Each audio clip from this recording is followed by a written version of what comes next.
కళ్యాణమే వైభోగమే పరిణయమే మరి పెళ్లి సంబరమే. కళ్యాణమే వైభోగమే పరిణయమే మరి పెళ్లి సంబరమే.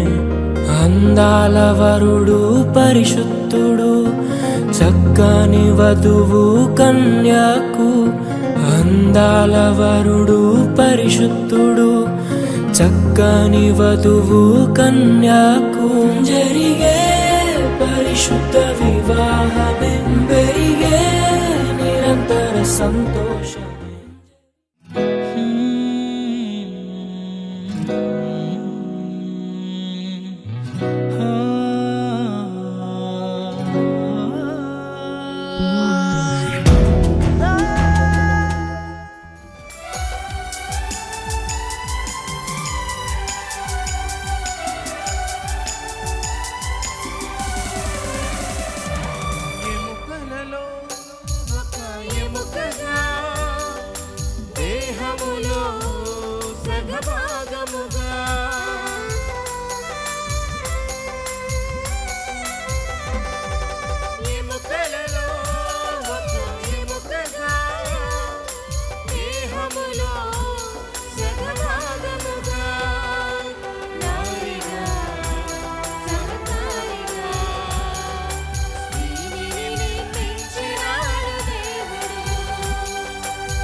పరిశుద్ధన పాదాలకు నైనా లెక్కలేని స్తుతులు స్తోత్రాలు ప్రభువా. ఈ సమయంలో ప్రభువా అయ్యా నేను అడిదినాన ప్రభువా ఈ బిడ్డలందరికీ వివాహం పరిశుద్ధ వివాహం జరగడం మీరు సహాయం చేశారు, నీకు వందనాలు. ఈ సమయంలో ప్రభా ఈ రిసెప్షన్ కార్యక్రమంలో మీరు తోడుగా ఉండండి అయ్యా. పౌల్ని అలాగే నాయన దివ్యాన్ని జ్ఞాపకం చేసుకొని ఇద్దరి నాయన బిడ్డలను దీవించండి, ఆశీర్వదించండి నాయన. ఇప్పుడు నాయన స్టేజ్ మీద ప్రభా బిడ్డలు నాయన కూర్చుంటుండగా తను మీరు తోడుగా ఉండండి. బిడ్డల చుట్టూ మీ కాపుతాలు దయచి మీ కంచి దయచేయండి ప్రభా. ఈ జరగబోయే కార్యక్రమం అంతట్లో మీరు తోడుగా ఉండి సహాయం చేయమని యేసుక్రీస్తు పరిశుద్ధుని కొంచెం తండ్రి, ఆమేన్. 128వ అధ్యాయము మొదటి నుంచి చివరి వరకు చదువుకుందాము. యెహోవా యందు భయభక్తులు కలిగి ఆయన త్రోవల యందు నడుచువారందరూ ధన్యులు. నిశ్చయముగా నీవు నీ చేతుల కష్టార్జితము అనుభవించెదవు. నీవు ధన్యుడవు, నీకు మేలు కలుగును. నీ లోగిట నీ భార్య ఫలించు ద్రాక్షవల్లి వలె నుండును. నీ భోజనపు బల్ల చుట్టూ నీ పిల్లలు ఒలివ మొక్కల వలె నుందురు. యెహోవా యందు భయభక్తి గలవాడు ఇలాగూ ఆశీర్వదించబడును. సియోనుల నుండి యెహోవా నిన్ను ఆశీర్వదించును. నీ జీవితకాలమంతయు యెరూషలేమునకు క్షేమము కలుగుట చూసెదవు. నీ పిల్లల పిల్లలను నువ్వు చూసేదవు. ఇశ్రాయేలు మీద సమాధానం ఉండును గాక. దేవుని కొద్ది వాక్యం ఇచ్చిన మా దేవానికి స్తోత్రాలయా. ఈ ఉదయ కాలంలో ప్రభువా మీరు క్రీస్తు రాజుని భార్యను ప్రేమించి వారికి ఇచ్చినటువంటి ప్రభువా ఆఖరి కుమార్తెగా తండ్రి మీరెంతో అభిషేకించి ప్రభువా నిన్నటి దినమందు నాయనా మంచి వివాహము అనేక మంది తండ్రి స్థలంలోకి వచ్చినట్లు సహాయం చేయండి. ఈ దినము జరుగుతున్నటువంటి విందులో అనేక మంది పాలు పంపులు పంచుకోవటానికి సహాయం చేయండి.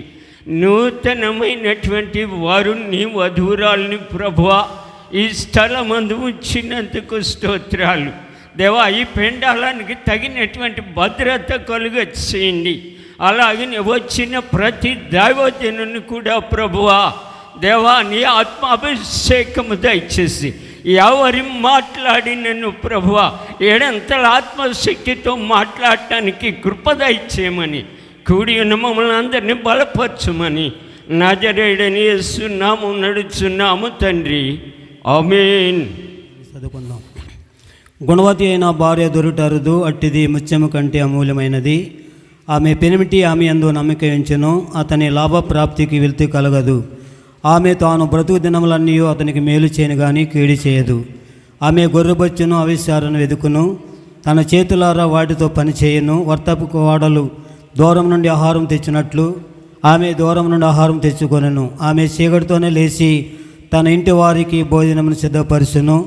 ఆమె తన పనిగెత్తులకు భత్యమును ఏర్పరచును. ఆమె పొలమును చూసి దాన్ని తీసుకొనెను. తాను కూడబెట్టిన ద్రవ్యం పెట్టి ద్రాక్ష తోట నాటించెను. ఆమె నడికట్టును నడుమును బలపరుచుకొని చేతులతో బలముగా పనిచేయను. దేవుడు తన పరిశుద్ధ లేఖనమును దీవించునుగాక. బంగారు పాదలకు లెక్కలేని స్తుతులు స్తోత్రాలనైనా ఈ సమయం మంచి సమయం మాకు ఇచ్చారు. మీకు వందనాలు ప్రభువా. హృదయం అంతట్లో మేము స్తుతిస్తున్నాం, గణపరుస్తున్నాం, మేము ఆరాధిస్తున్నాం యేసయ్యా. మీ పాదాలకు వందనాలు. తిరిగినైనా నిజమే నూతనమైన జంట ప్రభువా. నిన్నటి కాలంలో ప్రభువా నైనా వివాహం అన్నింటికన్నా ఘనమైనదన్నావు. ఆ ఘనమైన కార్యాన్ని ప్రభా బిడ్డలకు మీరు అనుగ్రహించిన కృపకై వందనాలు. తిరిగినైనా వచ్చిన బంధువులు, స్నేహితులు, రథ సంబంధులు కూడా జ్ఞాపకం చేసుకోండి.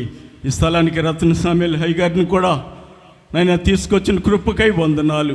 వచ్చిన సేవకులు, విశ్వాసులు, తిరిగి గ్రామ బిడ్డలు, బంధువులు, స్నేహితులు, రథ సంబంధులందరినీ జ్ఞాపకం చేసుకోండి. ఈ కార్యక్రమం అంతట్లో నాయన మీరే అధ్యక్షులుగా ఉండి మీ నామానికి మహిమ తెచ్చుకుంటారని, వధువరులను బహుగా మీరు దీవించి ఆశీర్వదిస్తారని యేసు పరిశుద్ధ నామములో అడుగుచున్నాను తండ్రి, ఆమేన్. పరిశుద్ధ గ్రంథం నుండి సామెతల గ్రంథము 31వ అధ్యాయము 15-16 వచనాలు చదువుకుందాం. ఆమె చీకటితోనే లేచి తన ఇంటి వారికి భోజనము సిద్ధపరచును, తన పనికెత్తలను భత్యం ఏర్పరచును.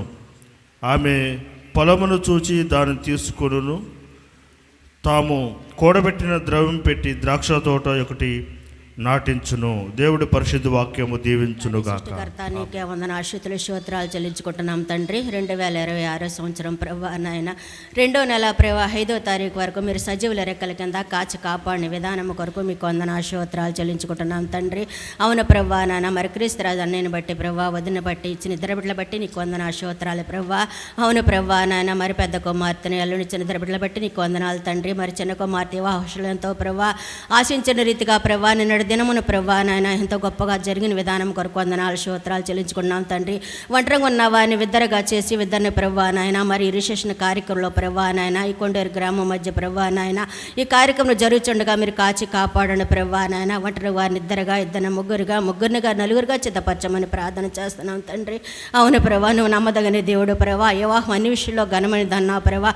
ఘనముగా మర్యాదగా జరిగించిన విధానం కొరకు వందనాలు స్తోత్రాలే ప్రభా నాయన తండ్రి. మరి నాయన మరి నన్ను రిసెప్షనిస్ట్లో కూడా మీరు సహాయము దయచేయండి. మీ కుడి చేతిలో దీర్ఘాయు, ఎడమ చేతిలో ధనగణతలు ఉన్నాయి తండ్రి. 2 చేతులతో బిడ్డలను దీవించి ఆశీర్వదించమని ప్రార్థన చేస్తున్నాను తండ్రి. ఇది మొదలుకొని బిడ్డల ప్రభా నిత్యము నీ సన్నిధిలో ప్రభా నాయన వారిద్దరితో పరంగా మిమ్మల్ని కూడా చేర్చుకొని ప్రభా నాయన నేను సంతోషంతో ఆనందంతో గడపటకు సహాయము దయచేయమని ప్రార్థన చేస్తున్నాను తండ్రి. ప్రతి అవసరత మీరే తీర్చండి ప్రభా. వచ్చిన దైవజనులను దర్శించి కాపాడమని ప్రార్థన చేస్తున్నాను తండ్రి.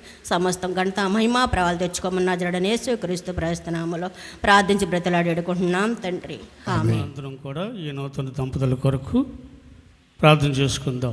పరిశుద్ధుడా, ప్రేమగల తండ్రి, కృపగల దేవ, ఈ పరిశుద్ధ నామానికి వందనాలు, స్తోత్రాలయ్యా. నువ్వు గొప్ప దేవుడు, మాట్లాడే దేవుడు, నువ్వు సమాధాన పరిచే దేవుడు ప్రభువా. ఎక్కడిద్దరు ముగ్గురు కూడి నా నామను మీరు ప్రార్థించేదురు వారి మధ్య ఉంటానని ప్రభువా నువ్వు వాగ్దానం ఇచ్చి తండ్రివి. ఆ రీతిగానే ప్రభువా నీ దయని బట్టి నీ కృపను బట్టి నాయన యేసురాజుని తన భార్యని ప్రేమించి ఆదరించి 2 కుమార్తెలు ఇచ్చావు. ఇదిగో చిన్న కుమార్తె పట్ల నువ్వు చేస్తున్న ఉపకారాలు బట్టి నువ్వు చేసిన మేలుని బట్టి ప్రభువా మీకు వేలాది వందనాలు స్తోత్రాలు అయినా నీకేమిచ్చినా నీ దాసుడు రుణస్థుడే గనక ప్రభువా ఇది యెహోవా వల్ల కలిగిన కార్యమని మేము నమ్ముచు మేము ప్రార్థన చేస్తున్నాం తండ్రి. యెహోవాను ఆశ్రయించిన వారు ఈ రీతిగా ఆశీర్వదించబడతారని దేవా నాయన మేము ప్రార్థిస్తున్నాం. అలాగే నాయన ఈ కార్యక్రమం అంతట్లో కూడా మీ దాసుని పచ్చా నుండి నడిపించి ఇదిగో నాయన కుమార్తెకి కుమారుడికి రావాల్సిన దీవెనలు ఆశీర్వాదములు బిడ్డలకు దయచేయమని ఈ చిన్ని ప్రార్థన యేసునామమున అడిగి వేడుకొనుచున్నాము తండ్రి. నీకే స్తుతులు స్తోత్రాలు తెలియజేస్తున్నాం మా తండ్రి. ఈ యొక్క మధ్యాహ్న కాల సమయంలో నీ దాసుడైనటువంటి క్రీస్తురాజు గారి కుమార్తె అల్లుడిని బట్టి మీకు స్తోత్రాలు తెలియజేస్తున్నాం మా ప్రభువా. వివాహం అనే విషయంలో ఘనమైందని సెలవిచ్చిన దేవ, వివాహాన్ని ఘనపరిచిన నా ప్రభువానికి స్తోత్రాలు నాయన. ఈ నూతన దంపతులు ఇద్దరిని జ్ఞాపకం చేసుకో ప్రభువా. వారి జీవితకాల పర్యంతము ప్రభువా నీకు నమ్మకస్తులుగా జీవించే జీవితం బిడ్డలుగా దయచేయండి ప్రభువా. మీరు నాయన సెలవిచ్చిన విధముగా నీ మాట విని బ్రతికే బ్రతుకు బిడ్డలుగా దయచేయండి మా స్వామి. కృపగలిగిన దేవా, బిడ్డలకు తండ్రి ఎటువంటి లోటు లేకుండా మీరు తోడుగా ఉండి మూడవ వ్యక్తిగా ఉండి నాయన బిడ్డలను ఆశీర్వదించండి. బిడ్డలు జీవితంలో ప్రభువా క్రైస్తవ మట్టు మర్యాదలలో పెరగట కృప చూపించండి నాయన. పుట్టబోయే బిడ్డలను కూడా జ్ఞాపకం చేసుకుని నాయన నీ యొక్క క్రమమైన మార్గములో బిడ్డలను పెంచటానికి నీ కృప చూపించండి. ఈ నూతన దంపతులను నాయన నీ యొక్క కౌగిలిలో బలపరిచి భద్రపరిచి నాయన ముఖ్యంగా ప్రభువా ఆయురారోగ్య ఐశ్వర్యము సంపదతో కూడా ప్రభువుని స్తుతించే జీవితము కలిగిన బిడ్డలుగా ఉంచుతారని, వారి జీవితకాల పర్యంతము ప్రభువా నీకు నమ్మకస్తులుగా నీకు లోబడి జీవించే బిడ్డలుగా, నిన్ను మహిమపరిచే బిడ్డలుగా, నిన్ను గణపరిచే బిడ్డలుగా, నిన్ను స్తుతించే బిడ్డలుగా ఉంచి నీ దీర్ఘాయుషు చేత ప్రభువా మంచి నీ సకలమైన ఆశీర్వాదాల చేత నింపి నడిపిస్తారని యేసయ్య శ్రేష్ఠ నామములో ప్రతిమలాడి వేడుకొంచున్నాను మా పరమ తండ్రి. ఆమేన్. రోజు పరిశుద్ధ వివాహ స్థితిలో జతపరచబడిన బిడ్డలు బాబు పాల్ గారికి అట్లానే దివ్యకి నా శుభాకాంక్షలు తెలియజేస్తున్నాను. దేవుడు మిమ్మల్ని రాబోయే రోజులు ఉన్నతంగా దీవించి ఆశీర్వదించాలని ఒక దేవుని సేవకునిగా తెలియజేస్తున్నాను. Thank you. ప్రియులారా, ఈరోజు ఈ రిసెప్షన్ కార్యక్రమాలు ఎంతవరకు మరి స్థానిక దేవుని సేవకులు జయరాజయ్య గారు నడిపించి వాక్య పఠనాలు 3 వాక్య పఠనాలు జరిగించి నడిపించారు. ఈరోజు ఈ రిసెప్షన్ యొక్క ప్రాముఖ్యమైన ఉద్దేశం ఏంటంటే పరిశుద్ధ వివాహంలో ఎన్నో సూత్రాలు ఎన్నో వాక్యాలు వారికి వినిపించారు. అయితే ఈరోజు మరి పరిశుద్ధ వివాహ కార్యక్రమం అయిపోయింది కాబట్టి దానికి చాలా సమయం ఇస్తారు. కానీ ఈరోజు ఒక రకంగా చెప్పాలంటే కృతజ్ఞత స్తుతి ఆరాధన. రెండవది పెద్దలందరూ అక్కడికి వెళ్ళలేని పెద్దలందరూ వచ్చి ఆ బిడ్డల్ని దీవించాలి. అది దీని యొక్క ప్రాముఖ్యమైన ఉద్దేశం. సో ఈ కార్యక్రమంలో దేవుని వాక్యాన్ని అందించడానికి మన మధ్యలో సహవాస యువనాయకులు రతన్ శామ్యులయ్య గారు విజయవాడ నుంచి మన మధ్యలోనికి వచ్చారు. వారు మన మధ్యలో ఉండడం చాలా సంతోషం అండి. వారిని ప్రేమతో మరి ఆహ్వానిస్తూ దేవుని దాసులు దేవుని వాక్యం అందిస్తారు. దానికి ముందు 1-2 కార్యక్రమాలు కాబట్టి వారిని ప్రేమతో దేవుని సేవకులు వేదిక అలంకరించారు. చాలా సుదీర్ఘమైన ప్రయాణం చేసి వారు మన మధ్యకు రావడం చాలా సంతోషం. అట్లానే దేవుని సేవకులు బ్యాచ్ లీడర్స్ కూడా పెద్దవారు మన మధ్యలో ఉన్నారు. వారిని బట్టి కూడా ప్రభుని స్తుతిస్తున్నాను. బంధువులు, స్నేహితులు, అతిథులు వారు ఆహ్వానించగా క్రీస్తురాజు గారు ఆహ్వానించగా వచ్చిన మీ అందరికి కూడా స్వాగతం సుస్వాగతం తెలియచేస్తూ ఉన్నాం ఈ మరి కార్యక్రమం తరపున. చాలా త్వరగా మనం ముందుకు వెళదామండి. మరి నాకు ఈ కార్యక్రమాన్ని నడిపించడానికి మరి సమయాన్ని ఇచ్చిన పెద్దలు స్థానిక దేవుని సేవకులు జయరాజయ్య గారికి కూడా నా హృదయపూర్వక వందనాలండి. అట్లానే వేదికను అలంకరించిన పెద్దలందరికీ నా హృదయపూర్వక వందనాలు. ప్రియులరా, ఈ సమయంలో మరి మిగిలిన కార్యక్రమంలోనికి వెళదామండి. మనం అమ్మా ఒక మాట కొంచెం నేను ఒక చిన్న మనవి చేస్తాను, అంగీకరిస్తారా? ఇటు ప్రక్కన్న వాళ్ళు కొంచెం ముందుకు రావచ్చుగా, ఇది రిజర్వేషన్ కాదు, వెనక వస్తున్నారు, దయచేసి ఏమనుకోవద్దండి. ముందుకు వచ్చేయండి కొంచెం, ఎందుకనంటే వెనక వచ్చిన వాళ్ళు ఎలాగో ముందుకు రాలేరు, అంత రక్త సంబంధికులు. అయ్యా అక్కడే ఉంటారా? సరే, అక్కడ ఎవరన్నా ఉండి వచ్చే వాళ్ళని ముందుకు పంపించండి. బాబు గిడ్యోన్ గారు, మంచిదండి. యోనా గారి పిల్లలు ఉన్నారండి, యోనా గారి వాసుపల్లి యోనా గారి పిల్లలు ఉన్నారు, రాలేదా? ఇప్పుడు ఉన్నారు ఇక్కడ ప్రియులారు. అందుకే పెద్దలు అంటారు, పెళ్ళంటే 100 ఏళ్ల పంట అని అంటారు కదండి. 100 ఏళ్ళు ఒక వ్యక్తి కష్టం చేసి పండితే ఎంత మరి మేలు కలుగుద్దో మన జీవితాలకి, అట్లనే పెళ్ళంటే 100 ఏళ్ల పంట అని అంటారు. ఇంకా కొన్ని సామెతలు ఉన్నాయి, కొన్ని నానుళ్ళు ఉన్నాయి. పెళ్ళంటే 7 జన్మల బంధం అంటారు, కానీ బైబిల్ ఒప్పుకోద్దు దానికి, ఒకే ఒక జన్మ. బయట వాళ్ళు అంటారు పెళ్ళిలో ప్రాముఖ్యం ఏంటంటే 7 అడుగులు వెయ్యాలి అని అంటారు. ఏది ఏమైనా అన్నిటికంటే ముఖ్యంగా ప్రియులారా, దేవుని వాక్యంలో నుంచి మనం నేర్చుకోగలిగేది ఏంటంటే, ఈ వివాహ వ్యవస్థని దేవుడు ఏర్పాటు చేసి దేవుడే ఆశీర్వదించాడు. సో ఆశీర్వాదాలు ఎట్లా మనకు కలుగుతాయి అని అంటే ఒక్కటేనండి, దానికి సూత్రం ఈ పరిశుద్ధ బైబిల్ గ్రంథం ఏం చెప్తే అది చేయాలి. నిన్న చెప్పుంటారు పెళ్ళిలో, యోహాను సువార్త 2 తీయొద్దులేండి, 1 నుండి 11 వరకే. దాంట్లో ప్రాముఖ్యమైన సారాంశం ఏంటంటే, ఆయన మీతో చెప్పింది చేయండి. సో ప్రభు ఏది చెప్పారో అది చేస్తే మాత్రం వీళ్ళు 100% ఆశీర్వదించబడతారు. కాబట్టి ప్రియులారా, ఈ వివాహ వ్యవస్థను దేవుడు ఏర్పాటు చేసి, ఇది దేవుడే మరి ఆ రోజు లాబాను అంటాడు, లాబాను బెతుయేలు ఇద్దరు అంటారు, ఇది యెహోవా వలన కలిగిన కార్యం. కాబట్టి దేవుడు ఈరోజు ఏర్పాటు చేస్తున్న మరి కుటుంబ వ్యవస్థలోకి ఇద్దరు ప్రవేశించారు. ఆ బిడ్డలు దీవించబడాలి, ఆశీర్వదించబడాలి. సో అందుకొరకు మరి ఆ బిడ్డల్ని ఉద్దేశించి కొన్ని మాటలు, దేవుని యొక్క మాటలు గ్రీటింగ్స్ రూపంలో మొట్టమొదటిగా మన సహవాస సీనియర్ సేవకులు శాంతారావయ్య గారు, వారు కూడా చాలా సుదీర్ఘంగా ప్రయాణం చేసి వచ్చారు. అయినా సందర్భాన్ని బట్టి వారికి టైం పబ్లిక్లో చెప్పట్లేదు, కానీ వారికి వ్యక్తిగతంగా నేను చెప్పాను. కాబట్టి వారు వచ్చి మొదటగా కొద్ది నిమిషాలు గ్రీటింగ్స్ తెలియజేస్తారు. దేవునికి స్తోత్రం. ప్రభునందు ప్రియ దేవుని బిడ్డలారా, మరి సమయంలో మరి ప్రత్యేకంగా నూతనగా వివాహమైన కుటుంబ వ్యవస్థలో మరి ప్రవేశించి ఒక దినం గడిచిన తరువాత ఈ 2వ రోజున ప్రత్యేకంగా వారికి ఈ యొక్క వివాహ వ్యవస్థలో మొదటి అడుగు వేశారు. ఇంకెక్కడి నుండి వారి యొక్క మరి ప్రయాణము మరి ఎంతో సుదీర్ఘమైనది. దేవుడు ఆ ప్రయాణంలో ఏ ప్రయాణం చేసినా మొదటి అడుగే వేయాలి. ఆ తరువాత ఇక అక్కడ నుండి ప్రయాణం ప్రారంభమవుతుంది. మరి నూతనంగా కుటుంబ వ్యవస్థలో, కుటుంబ జీవితంలో ఆ నావలో ప్రవేశించిన మరి దివ్య పౌలు గారికి ప్రత్యేకమైన నా శుభాకాంక్షలను అందిస్తూ ఉన్నాను. వారిరువురు మరి ప్రత్యేకంగా దేవుడు వారికి ఇచ్చిన ఈ శ్రేష్టమైన ప్రయాణాన్ని శుభప్రదంగా చేయాలని, ఇంకా వారు క్రీస్తుతో కలిసి వారి కుటుంబంతో మరి గడుపుతూ ప్రభువుకి మహిమార్థంగా జీవించాలని కోరుచూ ఉన్నాను.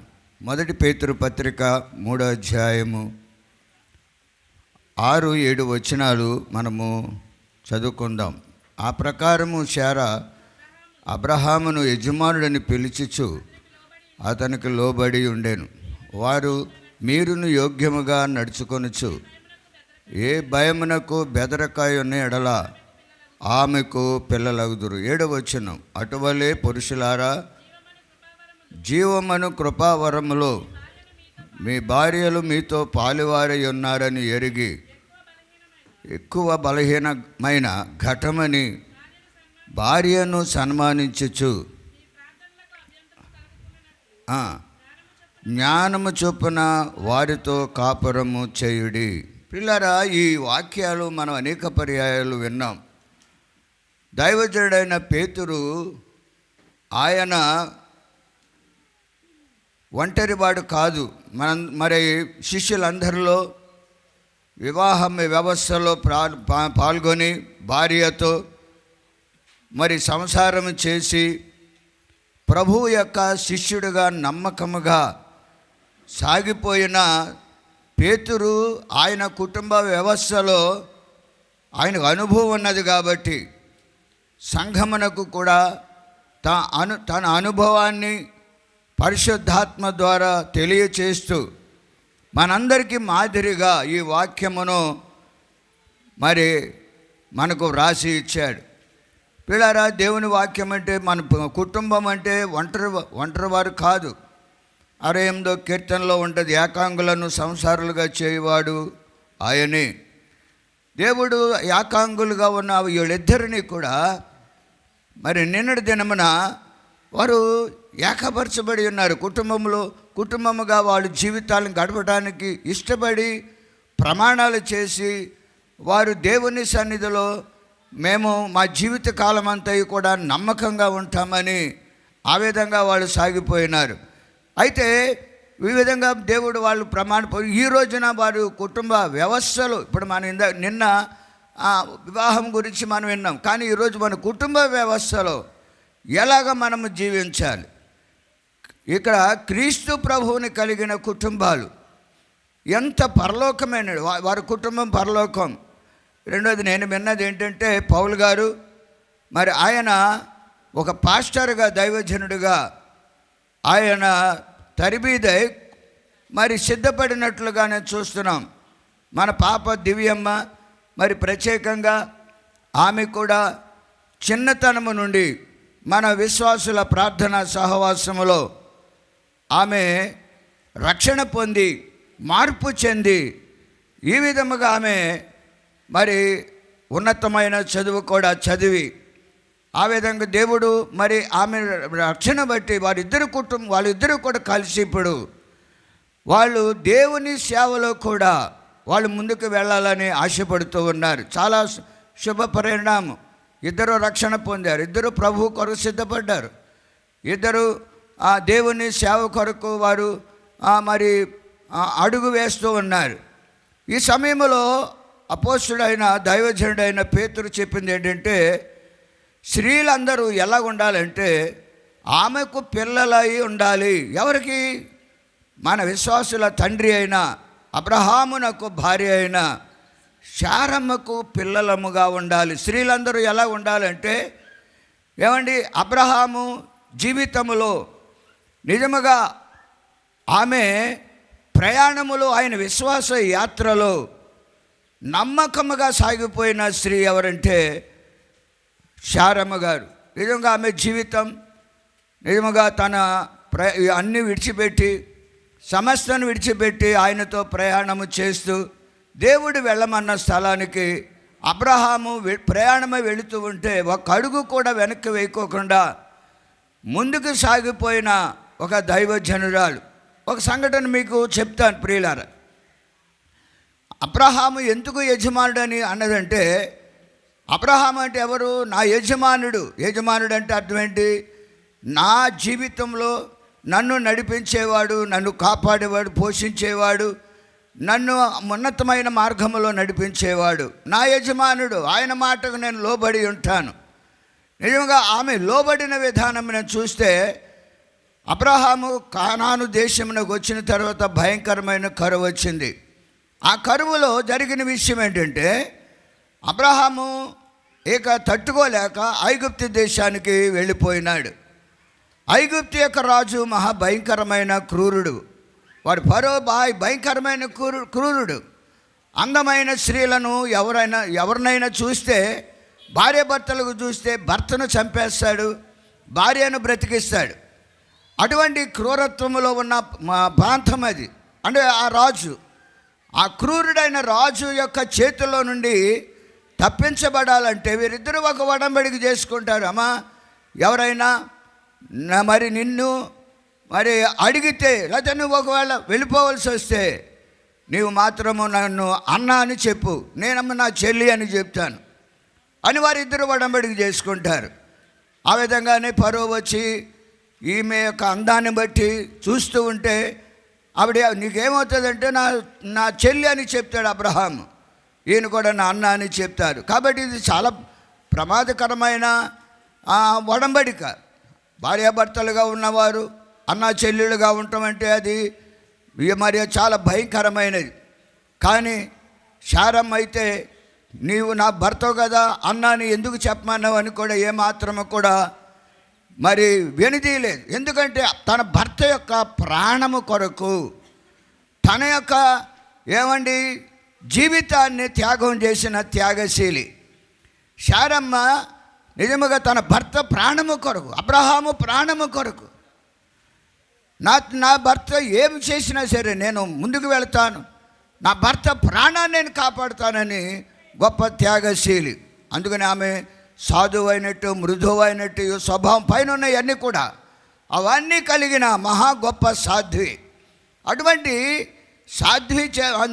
సాధ్వి వలె మనం అందరూ స్త్రీలు ఉండాలంటే సమయోచితముగా తన భర్త యొక్క ప్రాణమును కాపాడవలసిన బాధ్యత మరి స్త్రీల మీద ఉన్నది. పిల్లరా, ఈ సమయంలో మన దివ్యమ్మ చాలా చాలా మంచి అన్నిటిలో పరిణితి చెందిన పాప. ఆమె దేవుని సన్నిధిలో ప్రార్థనాపూర్వకంగా దేవుని వాక్యానుసారముగా ఎలా నడవాలో అన్నిటిలో కూడా మెచ్యూర్డ్ పర్సన్. ఇటువంటి పరిణితి చెందిన ఆమె యొక్క జీవితమును బట్టి ఇంకా ఆయన సేవలో వారు కూడా ప్రవేశిస్తున్నారు కాబట్టి, వారు సంఘాల్లోకి వెళ్ళబోతున్నారు కాబట్టి వారిని ఆ విధంగా సమయోచితంగా చక్కగా దైవజనులు నడవలసిందిగా మనవి చేస్తున్నాం. రెండవదిగా చూస్తే 7వ వచనములో ఎంత చక్కగా పేతురు గారు మాట్లాడుతున్నారు చూడండి. పురుషుల ఇక్కడ ఉన్న బలహీన ఘటము స్త్రీని ఏ విధంగా ఆయన వర్ణించాడంటే, పెద్ద బంగారపు కొండ, లేకపోతే ఏదో గొప్ప విలువైన రత్నాలు రాసులు అని ఆమెను పొగడలేదు. కానీ ఆమె యొక్క స్వభావము, స్త్రీ యొక్క స్వభావం ఎటువంటిదంటే, స్త్రీ యొక్క జీవితం ఎటువంటిదంటే ఒక కొండ వలె పోల్చాడు. మీ అందరూ తెలుసు, ఘటమనగా కొండ వలె పోల్చాడు. నిజంగా ఇది చాలా ప్రాముఖ్యమైన విషయం. స్త్రీలు కొండ లాంటి వారని, ఓ పురుషులారా మీ ఇష్టం వచ్చినట్లుగా ఏదో వాడుకుంటా కాదు. కాబట్టి కొండ వలె వండుకోకుండా మనం బిడ్డలను చాలా జాగ్రత్తగా దేవునిలో సాగిపోవాలని దైవ వాక్యం చెప్తుంది. కొండ ఎంత జాగ్రత్తగా వాడుకుంటే అంతగా అది పనికొస్తుంది. ఏమాత్రం దానికి చిన్న దెబ్బ తగిలినా ఆ కొండ పగిలిపోద్ది, విచ్చిపోతుంది. ప్రియులారా, స్త్రీని ఆ విధంగా పురుషులు చక్కగా మరి పౌలు గారు కూడా చాలా ఓపిక మంత్రులే కనిపిస్తున్నాడు. ఆయన కూడా చాలా చక్కగా మరి తన యొక్క దివ్యమ్మను మరి జాగ్రత్తగా వాడుకొని సహకరించి అబ్రహాము శారమ్మల కుటుంబం వలె వీరి కుటుంబం ఉండి ఇంకా సేవలో వారు ముందుకు సాగుతూ, మరి ముఖ్యంగా ఒక చిన్న విషయం మీతో చెప్తున్నాను. దైవజనులు యేసరత్మయ్య గారు మన సహవాస నాయకులు కుటుంబ వ్యవస్థలో నిజంగా వారి ఇద్దరు కూడా ఎందుకు ఈ సహవాసం ఇంతగా పెరిగిందంటే, ఎందుకు ఈ విధంగా సహవాసాన్ని దేవుడు ఆశీర్వదించాడంటే, అబ్రహాము శారమ్మల వలె దైవజనుడు మరి యేసరత్మయ్య గారు తల్లిగారు మేరమ్మ గారు వీరిద్దరూ కలిసి ప్రార్థన చేశారు. తెల్లవారుజామున లేచి ఇంకా ముందుగానే లేచి వారిద్దరూ కన్నీటితో ప్రార్థన చేశారు. ఆ విధంగా ప్రార్థన చేయటం వలన ఇదిగో ఈ సహవాసము ఈ విధముగా ఆత్మీయంగా ఈరోజు కూడా స్థిరపడి బలపడి ఈ విధంగా దేవుని మహిమార్థమై ఆత్మల రక్షణ కొరకై ఈ సహవాసము నడుస్తూ ఉన్నది. కాబట్టి వీరిద్దరూ కూడా కలిసి మరి ప్రార్థన చేసినట్లయితే దేవుడు వారి కుటుంబాన్ని ఒక చిన్న పరలోకముగా, వారి జీవితాన్ని ఎంతో శాంతి సౌఖ్యములతో నెమ్మదితో మరి సాగిపోవటానికి దేవుడు వారి కుటుంబాన్ని దీవించి ఆశీర్వదించి కాపాడునుగాక. ఆమేన్. ఓ సూత్రం ఉంది, లేడీస్ ఫస్ట్. అమ్మాయికి ఇస్తావు అవకాశం, లేకపోతే ఎవరికి ఎక్కువ ప్రేమ ఉంటే వాళ్ళని ఏమంటారు, అదేమో పెద్ద గందరగోళం అయిపోతుంది. అట్లా వద్దులే. 1000 లోటు కొట్టేసాడు ఒక పిల్లోడు. ఎందుకు అంటే నాకు ఎక్కువ ప్రేమ అంటున్నాడు. 3 నెలలైనా నాకు ఎక్కువ ప్రేమ. నీ ఆశీర్వాదము పొందిన కుటుంబం నీ సన్నిధిలోనే నిత్యము స్థిరపరచుము. నీ చిత్తము నెరవేర్చుటయే నా జీవితం. నీ పాదముల చెంత చేసేద అంకితము. దీవించుము దేవా మా కుటుంబమును. నీ దీవెన తరతరములకుండును. దీవించుము దేవా మా పిల్లలను. దేవా నీ మేలులను తలంచుచు దేవా నీ మేలులను తలంచుచు నీ ఆజ్ఞలందు నడుచునట్లు ఆశీసుల నిమ్ము. నీ ఆజ్ఞలందు నడుచునట్లు ఆశీసుల నిమ్ము. నీ ఆశీసుల నిమ్ము. గడిచిన కాలమంతా క్షేమమునిచ్చితివి. గడిచిన కాలమంతా క్షేమమునిచ్చితివి. నీ కృప చూపి మమ్ము బ్రతికించిన దేవా వందనం. నీకే మా వందనం. నీ కృప చూపి మమ్ము బ్రతికించిన దేవా వందనం.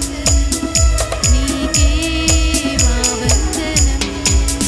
దేవా నీ మేలులను తలంచుచు దేవా నీ మేలులను తలంచుచు నీ ఆజ్ఞలందు నడుచునట్లు ఆశీసుల నిమ్ము. నీ ఆజ్ఞలందు నడుచునట్లు ఆశీసుల నిమ్ము. నీ ఆశీసుల నిమ్ము. నీ ఆశీసుల నిమ్ము.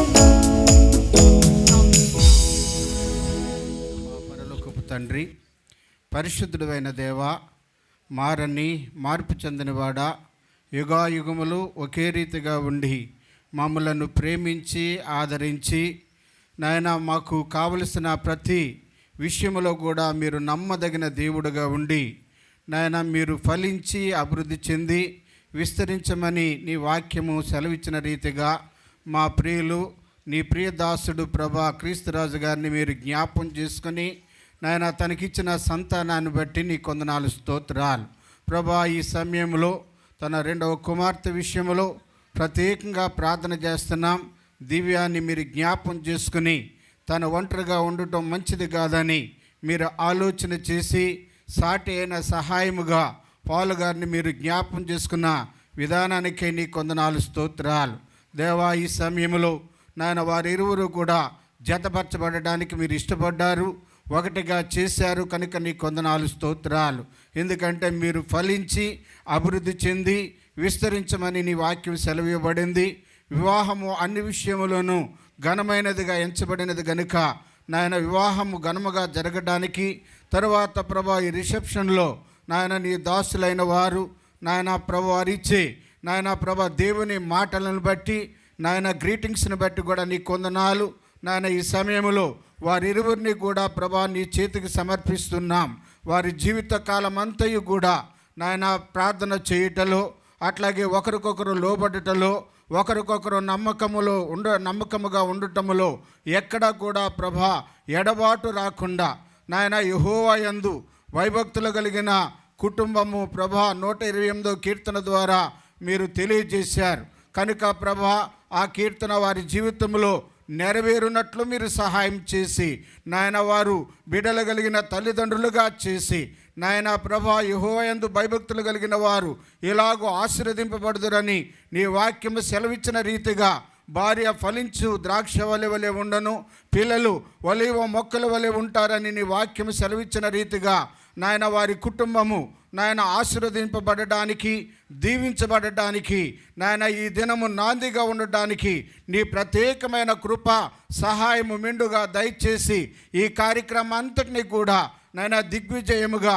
నీకు మహిమకరముగా నాయన వారికి ఆశీర్వాదకరముగా నీకు మహిమకరముగా చేయమని నాయన మరొకసారి దివ్యాన్ని పాలుగారిని చేతికి సమర్పిస్తూ వారి కుటుంబ జీవితము నాయన రానున్న దినాల్లో అనేక మందికి ఆశీర్వాదకరముగా ఉండటానికి, మేలుకరముగా ఉండటానికి, దీవెనకరముగా ఉండటానికి మీరు సహాయం చేసి నడిపించమని మహిమ ఘనత ప్రభావం నీకే చెల్లిస్తూ యేసు పరిశుద్ధమైన నామములో ప్రార్థించి స్తుతించి వేడుకొనిస్తున్నాను తండ్రి. ఆమేన్. కార్యక్రమంలో పాలు పొందిన నూతన దంపతులు పౌల్ అలా దివ్యకి నా శుభాకాంక్ష తెలియజేస్తున్నాను. దేవుని వాక్యం నిన్న చాలా విషయాలు వినుంటారు. ఇప్పుడు కూడా మన ప్రియులు జ్ఞాపకం చేశారు. నేను ఎక్కువ సమయం విసిగించను, కానీ ఆ పెళ్లి కూతురు మా మనవరాలు. ఎలాగంటే పెళ్లి కూతురు యొక్క నానమ్మ గారు తాడినాడ గొల్లవారు ఆడబడుసు, మా అమ్మగారు తాడినాడ పెనుమాలవారు ఆడబడుసు. పెనుమాల వారికి గొల్లవారికి సైడ్ బైడ్ ఇల్లుండి మా చిన్నప్పుడు ఆడుకుంటూ ఉండేవాళ్ళం. అటు ఆమె నాకు అక్క అవుతారు, రాణమ్మ అక్కగారు, అంటే పెళ్లి కుమార్తె యొక్క నానమ్మ గారు రాణమ్మ గొల్లవారు ఆడబడుసు, మా అమ్మగారు ఏమో పెనుమాలవారు ఆడబడుసు. తిరిగి నాగేశ్వరరావు గారు వాళ్ళ నాన్న క్రీస్తురాజు యొక్క నాన్నగారి పేరు నాగేశ్వరరావు, కానీ ప్రభువుని తెలుసుకున్న తర్వాత జయరాజుగా మారారు. ఆ తర్వాత వారికి 2 కుమారులు 2 కుమార్తెలు. యేసుపదం ఆయన పేరు గంగరాజు, నాకు మేనలుడు. చిన్నోడి పేరు క్రీస్తురాజు. 2 పాపలు పరిశుద్ధం మెరిసమ్మ. ఈ కుటుంబాలు మేము కలిసి ఉంటాం. మన నాకు మేనలుడు అవుతాడు క్రీస్తురాజు, కానీ నన్ను అన్నయ్య అంటారు. యేసుపదం కానీ నేను కానీ పాపలు కానీ అన్నయ్య అంటూ ఉంటారు, నేను తమ్ముడు అంటూ ఉంటాను.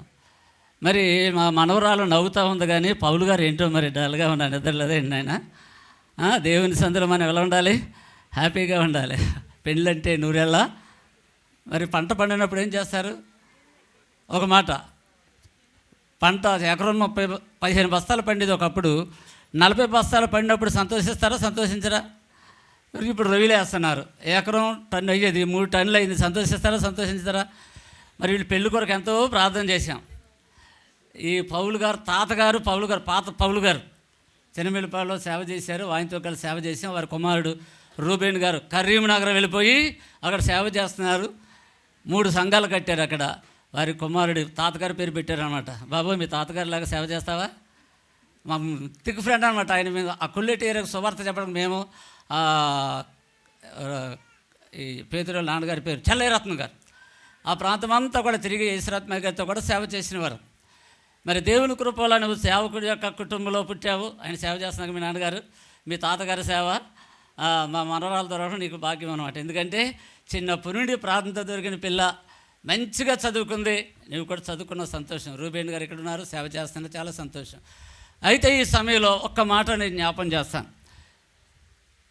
అపోస్తలుడు పౌలు రోమాపత్రిక 16వ అధ్యాయంలో ఒక జంటను ముందు పెట్టారు. ఈ 16వ అధ్యాయంలో దేవుని సేవలో పెళ్లి వర్తమానం కాదు, ఇది పెళ్లి వర్తమానాలు అయిపోయినాయి కదా. ప్రియులరా, ప్రిస్కులాకులాన్ని మొట్టమొదటిగా సంబోధిస్తాడు అక్కడ. దేవుని సేవలో ప్రయాసపడిన స్త్రీలను పురుషులను భార్యాభర్తలను అభినందిస్తాడు. ఒక విధంగా చెప్పాలంటే ఓట్ ఆఫ్ థ్యాంక్స్ అన్నట్టుగా ఉంటుంది అన్నమాట 16వ అధ్యాయం అంతా కూడా రోమాపత్రిక. ఈ రోమాపత్రిక 16వ అధ్యాయంలో 3వ వచనం చూస్తే, క్రీస్తు యేసునందు నా జతపానువరైన ప్రిస్కులకును అకులకు నా వందనములు చెప్పుడి. అక్కడ అంటున్నా నా జత పనివారు అని పౌలు గారు ప్రస్తావిస్తున్నారు. ఎవరి గురించి? అకుల ప్రిస్కుల గురించి. మరి వారు దేవుని సేవలో ఆత్మల కొరకు ప్రయాసపడ్డారు. దేవుని కృప వల్ల మా ప్రియులు రూబేన్ గారు ఆ ప్రాంతానికి వెళ్ళి దూర ప్రాంతానికి వెళ్ళి ప్రయాసపడి సంఘాలు కట్టారు, ఆత్మలు సంపాదించారు, సంతోషం. 3 సంఘాలు కట్టారు. ఇప్పుడు మా దివ్య వచ్చిన తర్వాత మీరు 5 సంఘాలు అవ్వాలా? కడతారా? 5 సంఘాలు కట్టాలి. అవసరమైతే 7 సంపూర్ణ సంఖ్య కట్టడానికి ప్రయాసపడాలి. సంఘాల్లోకి వెళ్ళి సంఘాల్లో ఉండి అక్కడ సరి చేసుకుంటాం కాదు, కానీ నూతన స్థలాలు పట్టుకోవాలి. వీరు బహుగా ప్రయాసపడినట్లుగా వాక్యంలో మనం చూస్తున్నాం. ప్రిస్కుల అకులాలు దైవజనుడు పౌలు గారి యొక్క సేవలో ఎంతో సహకారులుగా ఉండి నమ్మకంగా ఉండి ఆత్మ సంపాదన కూడా ప్రయాసపడ్డారు. కనుక ఈ ప్రాంతంలో కొంతమంది ఎక్కడెక్కడే ఉండి సేవ చేస్తున్నారు. కానీ మా బోధకులు రూబేణు గారు అభినందిస్తున్నానండి. చాలా సంతోషం. మీరు దూర ప్రాంతాలకు వెళ్ళి కొత్త స్థలాల సంఘాలు కట్టారు. మరి మీరు వెళ్ళిన తర్వాత ఇంకా సంఖ్య పెంచాలి, ఆత్మను సంపాదించాలి, ప్రభు కొరకు ప్రయాసపడాలి. ఈ సమయంలో దివ్య, నీవు భర్తకు విధేయత కలిగి దేవుని సేవలో నమ్మకంగా ప్రోత్సహించాలి. ఆయన్ని నమ్మకంగా ప్రోత్సహించాలి. బాబు నువ్వు కూడా పాలు మా మనవరాలు దివ్య అని ఇప్పుడు బట్టి నువ్వు మనవడు అయిపోయావు. మాకు ఆమెను ప్రేమించాలి. ఇప్పుడు చెప్పారుగా శాంతరావు గారు బలహీన ఘట్టమని. అయినా సరే దేవుని సేవ నిలబడాలంటే అమ్మగారి పాత్ర చాలా ఉంటుంది. అమ్మగారి పాత్ర చాలా ఉంటుంది. వెనుక ఉండి దేవుని సేవకుని ప్రోత్సహించే భార్యలు ఉండాలి, దైవ సేవకురాలు. మరి యేసురత్నయ్య గారు ఎంత గొప్ప సేవ చేస్తూ ఉండేవారు. నేను త్వరగా ముగిస్తానులే, సేవ విషయాలు చెప్తాను. పెద్ద గొప్ప సేవ చేశారు. అమ్మగారి ఇంటి దగ్గరుండి ఎంతో ప్రార్థన చేసి అయ్యగారులకి పరిచర్య చేస్తూ ఉండేవారు. అలాగే అయ్యగారులకు పరిచర్య చేసేది ఎవరంటే అమ్మగారులే. అయ్యగారులు మాత్రం పైగాడి పనులు చూసుకుంటూ ఉంటారు. వచ్చిన అయ్యగారులు కానీ సంఘంలో వచ్చిన ప్రేమతో మాట్లాడే విషయంలో కానీ విశ్వాసంతో దివ్యా నువ్వు అలా నీ కర్తవ్యం నెరవేర్చాలి. అలాగే సంఘాన్ని విశ్వాసాన్ని బలపరుస్తూ భర్త విషయంలో కూడా బాధ్యత కలిగి ఉండాలి. ఇక్కడే కాదు, పెళ్ళైన ఆడపిల్లలు ఉన్నారు, భర్తలకి కొంతమంది లోబడరు. భార్య వైఫ్ అంటారు కదండి ఇంగ్లీష్లో. వైఫ్లు ఏమైపోతారు, నైఫ్లు అయిపోతున్నారు. మా దివ్య నైఫ్ అవ్వదు. నైఫ్ అంటే తెలుసుగా, కట్ చేసేస్తారనమాట. ఈయన సేవకి వెళ్ళినప్పుడు కట్ చేయబోతలే మీరు చూసేవనుకో ఆయనకు ప్రసంగం రాదు అక్కడ. అయ్యా మీరు వెళ్ళండి ఇక్కడుండి ప్రార్థన చేస్తాను అని ఆ అయ్యగారిని ఏం చేయాలి, ప్రోత్సహించాలి. నా పెళ్ళి 48 సంవత్సరాలు, 1978 సంవత్సరంలో మా పెళ్ళి అయింది. ఆమె చిన్నపిల్లగా ఉన్నప్పుడే అయింది. సరే ప్రియులారా, దేవుని కృప వల్ల ఈ 48 సంవత్సరాల్లో ఎన్నో సేవా పరిచర్యలో ఎన్నో ఒడిదుడుకులు ఎదుర్కొన్నాం, ఎన్నో నిందలు, అవమానాలు. పౌలు గారు చెప్పినట్లుగా కపట సహోదరుల వల్ల నేను కష్టాలు అనుభవించానని కూడా పౌలు గారు రాస్తారు పత్రికలో. నాయనా మీరు సేవలో సాగుతున్నారు, కపట సహోదరులు ఉంటారు. అయ్యగారు వందనాలు అంటారు, తర్వాత ఏవేవో చేస్తూ ఉంటారు. నా జీవితంలో అనుభవించాను. కనుక మీరు కూడా నిందలేసిన వారిని ద్వేషించొద్దు, వారిని ప్రేమించాలి, వారి కొరకు ప్రార్థన చేయండి. దేవుని యొక్క పరిచర్యలో పగల పనికిరావు, ఇతరులను నిందించడం పనికిరాదు. ఎందుకంటే వీరు సేవ చేస్తున్నారు. సేవకులుగా ఇప్పుడు యువ సేవకులు అనమాట. మా యువ నాయకులు ఉన్నారుగా, రతన్ శామ్యుల్ గారు 3వ తరం అన్నమాట. యేసురత్నయ్య గారు అమ్మగారు మరి మనందరూ కూడా మరి ఎంతో ప్రేమను పంచి మాదిరికరమైన ప్రార్థనాపరులుగా ఉన్నారు. అలాగే శ్యాంబాబాయ్ గారు అమ్మగారు ఎంతో మన సహవాసంలో మాదిరిగా ఉన్నారు. అలాగే రతన్ శ్యామ 3వ తరం అన్నదమ్ములిద్దరు కూడా పరిచర్యలో ఉన్నారు. ఇప్పుడు మరి పౌలు గారు 1వ తరం సేవలో ఉన్నారు.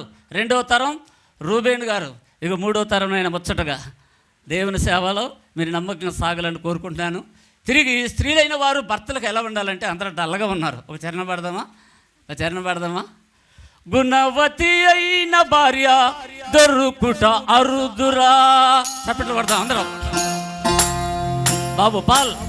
గుణవతి అయిన దివ్య దొరుకుట అరుదురా, ఈమె మంచి ముచ్చము కన్న విలువైనరా. బాబు దివ్య మంచి ముచ్చము కన్న విలువైందిరా. జీవితాంతం తోడురా,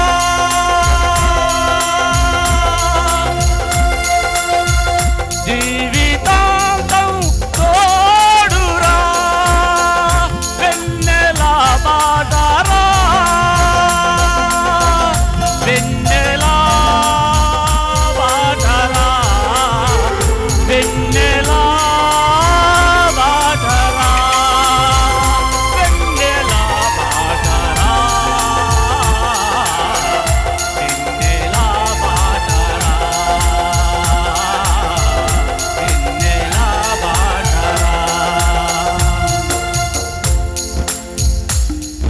చప్పట్లు కొడతాం, అందరు చప్పట్లు కొడతాం.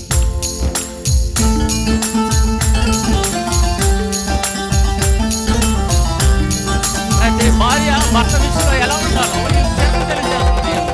అలసినప్పుడు తల్లిలా,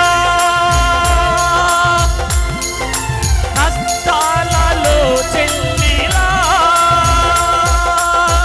అలసినప్పుడు తల్లిలా, కష్టాలలో చెల్లిలా, సుఖ దుఃఖాలలో భార్యలా, సుఖ దుఃఖాలలో భార్యలా, భర్త కన్నుల నీడరా, దివ్య భర్త కన్నుల నీడరా, జీవితాంతం తోడురా, వెన్నెల బాటరా,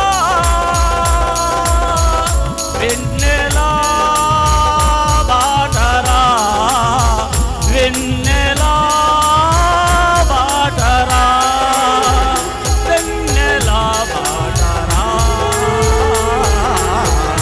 వెన్నెల బాటరా,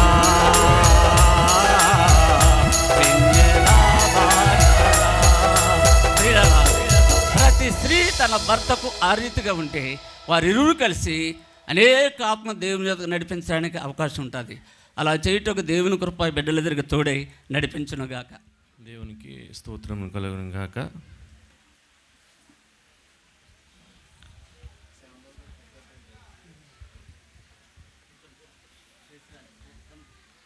నిన్నటి వివాహ కార్యక్రమంలో దేవుని పరిశుద్ధ వివాహంలో జతపరచబడిన పాల్ అండ్ దివ్య, పౌల్ గారికి, దివ్య, మీ ఇరువురికి కూడా విశ్వాసుల ప్రార్థనా సహవాసం తరపున, నా కుటుంబం తరపున నా అభినందనలు తెలియజేస్తా ఉన్నాను. Wish you A happy and blessed marriage life. ఈ ఉదయకాల సమయంలో మరి కొండూరు ఈ కార్యక్రమానికి రావటానికి ప్రభువు చూపించినటువంటి కృపను బట్టి ప్రభువును నా హృదయమంతుడితో స్తుతిస్తూ మరి కార్యక్రమంకు అధ్యక్షత వహిస్తూ నడిపిస్తున్నటువంటి జేమ్స్ అన్నయ్యకి, అదేవిధంగా వేదికను అలంకరించిన తోటి సహవాస సేవకులకు నా హృదయపూర్వక వందనాలు. కూడి వచ్చిన మీ అందరికీ, కుటుంబ సభ్యులకు, బంధువులకు, స్నేహితులకు నా వందనాలు తెలియజేస్తా ఉన్నాను. మీ అందరికీ వందనాలు. చిన్న మాటను బైబిల్ గ్రంథం నుండి జ్ఞాపకం చేయాలని ఆశపడుతూ, మొదటి పేతురు రాసిన పత్రిక 3వ అధ్యాయము 1వ వచనంలో, అటువలే స్త్రీలారా మీ స్వపురుషులకు లోబడి ఉండుడి, అందువలన వారిలో ఎవరైనాను వాక్యమునకు అవిధేయులైతే వారు భయంతో కూడిన పవిత్ర ప్రవర్తనను చూచి వాక్యము లేకుండానే తమ భార్యల నడవడి వలన రాబట్టి వచ్చిన. అలాగే 7వ వచనము, అటువలే పురుషులారా జీవమును కృపావరములో మీ భార్యలు మీతో పాలివారై ఉన్నారని ఎరిగి ఎక్కువ బలహీనమైన ఘట్టమని భార్యను సన్మానించి మీ ప్రార్థనలకు అభ్యంతరము కలుగకుండునట్లు జ్ఞానము చొప్పున వారితో కాపురము చేయుడు. దేవుడు తన పరిశుద్ధ వాక్యమును మన కొరకు దీవించి ఆశీర్వదించునుగాక. 2 ప్రాముఖ్యమైన అంశాలను అపోస్తలుడైన పేతురు ఆసియా సంఘాల్లో ఉన్నటువంటి క్రైస్తవ విశ్వాసులతో ఈ మాటలు మాట్లాడుతూ ఉన్నాడు. ఈ మొదటి పేతురు పత్రిక 3వ అధ్యాయంలో చదివినటువంటి 2 వచనాలు, 2వ వచనము తర్వాత 7వ వచనము,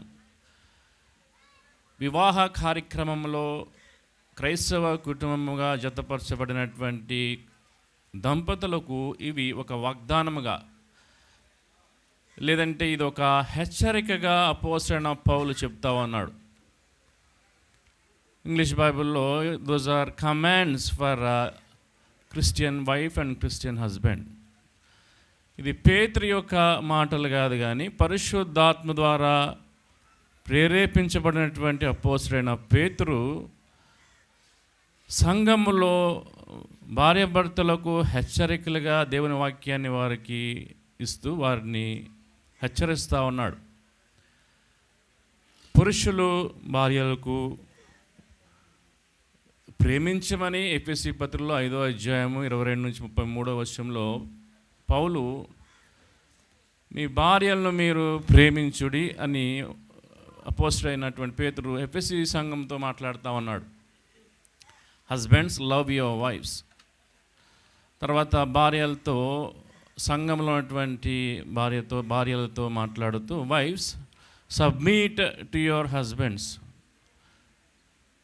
లోబడి ఉండుట,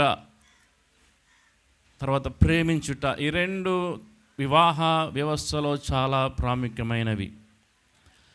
లోబడే తత్వం లేకపోయినట్లయితే ప్రేమ ఉండదు. ప్రేమ ఇరువురి మధ్య లేకపోతే లోబడే మనసు రాదు. ఈ రెండు ఇరువురికి లేనిదే క్రైస్తవ కుటుంబము వర్ధిల్లలేదు. 7 హెచ్చరికలు లేదా 6 హెచ్చరికలు లేదా 6 ప్రోత్సాహకరమైన విషయాలు జ్ఞాపం చేయాలని ఆశపడతా ఉన్నాం. మొదటి ప్రాముఖ్యమైన హెచ్చరిక, వివాహము జరిగిన తర్వాత, పరిశుద్ధ వివాహంలో జతపరచబడిన తర్వాత. ఈరోజు ఈ మాటలు పాల్, దివ్య మీ ఇరువురికి మాత్రమే కాదు, కానీ వారి యొక్క రిసెప్షన్ కార్యక్రమానికి వచ్చినటువంటి ప్రతి క్రైస్తవ కుటుంబానికి, ఇక్కడ చేరినటువంటి క్రైస్తవ దంపతులకు, మనందరికీ కూడా ఈ హెచ్చరికలు దేవుని వాక్యం ద్వారా దేవుడు మనతో మాట్లాడుతూ ఉన్నాడు. మొదటి విషయం మనకు ఉండవలసింది ఏంటంటే నమ్మకత్వం. దాని ఇంగ్లీష్లో ఫెయిత్ఫుల్నెస్ అంటాం. నమ్మకత్వం అనేది వివాహ వ్యవస్థలో చాలా ప్రాముఖ్యము. భర్తలుగా భార్యలకు నమ్మకస్తులుగా ఉండాల్సినటువంటి బాధ్యత దేవుని యొక్క వాక్యంలో ఎన్నో హెచ్చరికలు దేవుడు మాట్లాడుతూ ఉన్నాడు. నమ్మకత్వము లేనిదే దేవుని ఆశీర్వాదములు కుటుంబాల్లో మనం పొందుకోలేము.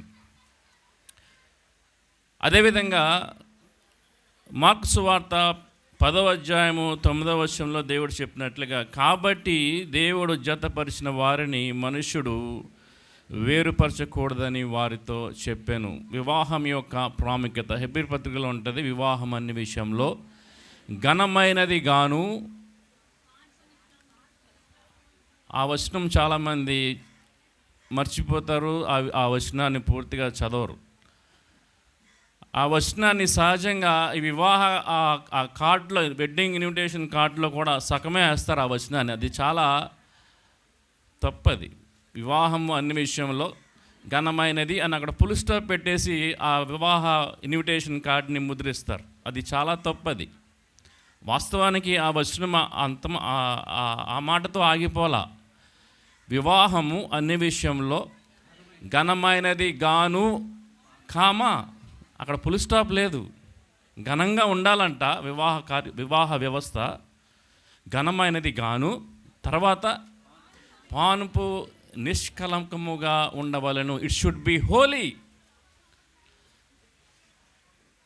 Paul and Divya, from today or from yesterday, మీకు వివాహము జరిగినటువంటి ఆ యొక్క క్షణం నుంచి మీ వివాహము, మీ కుటుంబ వ్యవస్థ అది ఘనంగా ఉండాలి. It should B.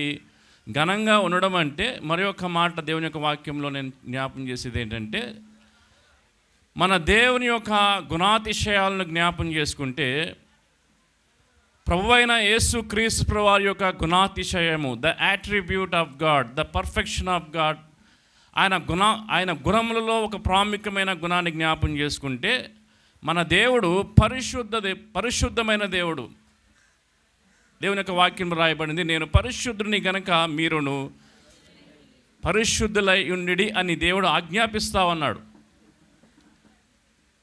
ఒక కుటుంబముగా జతపరచబడినటువంటి పాల్ అండ్ దివ్య, ఇక్కడ చేరినటువంటి క్రైస్తవ కుటుంబాలు కలిగి ఉండవలసినటువంటి దేవుని యొక్క గుణాతిశయం ఏంటంటే పరిశుద్ధత కలిగి ఉండటం చాలా ప్రాముఖ్యము.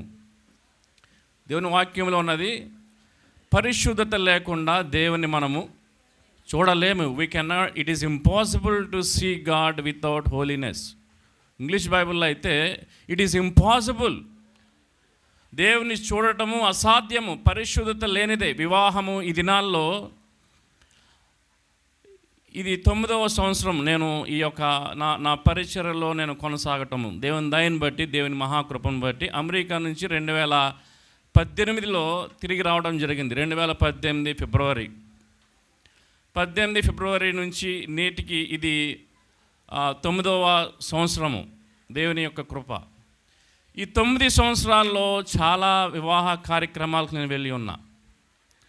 వివాహ కార్యక్రమాలకు వెళ్ళడం మాత్రమే కాదు, కానీ దేవుని యొక్క వాక్యాన్ని అందించే గొప్ప అవకాశాన్ని కూడా ప్రభువు నాకు ఇచ్చి ఉన్నాడు. విచారకరమైనటువంటి పరిస్థితి ఏంటంటే, నాకు తెలిసినటువంటి లేదా నేను వెళ్ళినటువంటి చాలా ఘనముగా జరిగినటువంటి వివాహ కార్యక్రమాలు, మరి గ్రామంలో చాలా ఘనంగా, చాలా హోదాగా, చాలా ఉన్నతంగా, మరి డబ్బు ఖర్చు పెట్టి అనేక మంది గ్రామానంతా పిలిచి చేసినటువంటి వివాహ కార్యక్రమాలు, 2 లేదా 3 వివాహ కార్యక్రమాలు. వివాహము జరిగినటువంటి 1 నెల లేదా వారము 10 రోజుల్లోనే అవి బ్రేకప్ అయిపోయి కోర్టు మెట్లెక్కి భయంకరమైనటువంటి ఆ యొక్క విడాకులు, ఆ డివర్స్కి దాకా వెళ్ళే ఆ పరిస్థితులు. అది ఆ విషయాలు నాకు ఎప్పుడైతే నాకు ఎప్పుడైతే తెలిసిందో, I felt very very sad. చాలా విచారం అనిపించింది. అరే, ఇంత ఘనంగా వివాహం మనం మరి జరగటానికి వారు అంతగా వారు వివాహ ఘనంగా చేయటానికి వారు మరి ఆ డెడికేషన్ వాళ్ళు కలిగి ఉంటారు కదా. అంత ఘనంగా జరిగినటువంటి వివాహ కార్యక్రమాన్ని దేవుని యొక్క వాక్యం ద్వారా జరపబడినటువంటి ఆ వివాహ కార్యక్రమం ఎట్లా దాన్ని వెంటనే 2 రోజులు 3 రోజుల్లోనే దాన్ని బ్రేకప్ చేస్తారు? How is it possible? నమ్మకత్వం లేక, because there is no faithfulness. First of all we should be faithful to God. దేవునికి మనం ఎలా ఉండాలి? నమ్మకస్తులుగా ఉండాలి. దేవునికి నమ్మకస్తులుగా ఉన్నప్పుడు మన వివాహ వ్యవస్థ కూడా నమ్మకంగా కొనసాగటానికి ప్రభు కృప చూపిస్తాడు. So Paul and Divya, I'm encouraging you to be united in God every day. దేవునితో సహవాసము చాలా ప్రాముఖ్యము. దేవునితో సహవాసము, ప్రార్థనా సమయము చాలా ప్రాముఖ్యము. దేవదానమయ్య గారు జ్ఞాపం చేశారు, మా తాతగారిని, మా నాయనమ్మ, వారు ఇరువురు కలిసి 75 సంవత్సరాలు వారి వివాహం జరిగిన తర్వాత వారు ఇరువురు 75 సంవత్సరాలు కలిసి జీవించారు. తాతగారు 100 సంవత్సరాలు ఆయన జీవించి ఆయన ప్రభు రాజ్యంలో చేరారు. నాయనమ్మ 99 సంవత్సరాలు ఆమె జీవించింది. 75 years. అది ఎట్లా సాధ్యము? దేవదానమయ్య గారు జ్ఞాపం చేసినట్లుగా వారు ఎక్కువగా కలిసి వారు ఏం చేసేవారంటే ప్రార్థన. తెల్లవారుజామున ఇన్ ఎర్లీ అవర్ 4 గంటలకు లేదా 3 గంటలకి వారు లేచి ఇరువురు కలిసి ప్రార్థించేవారు.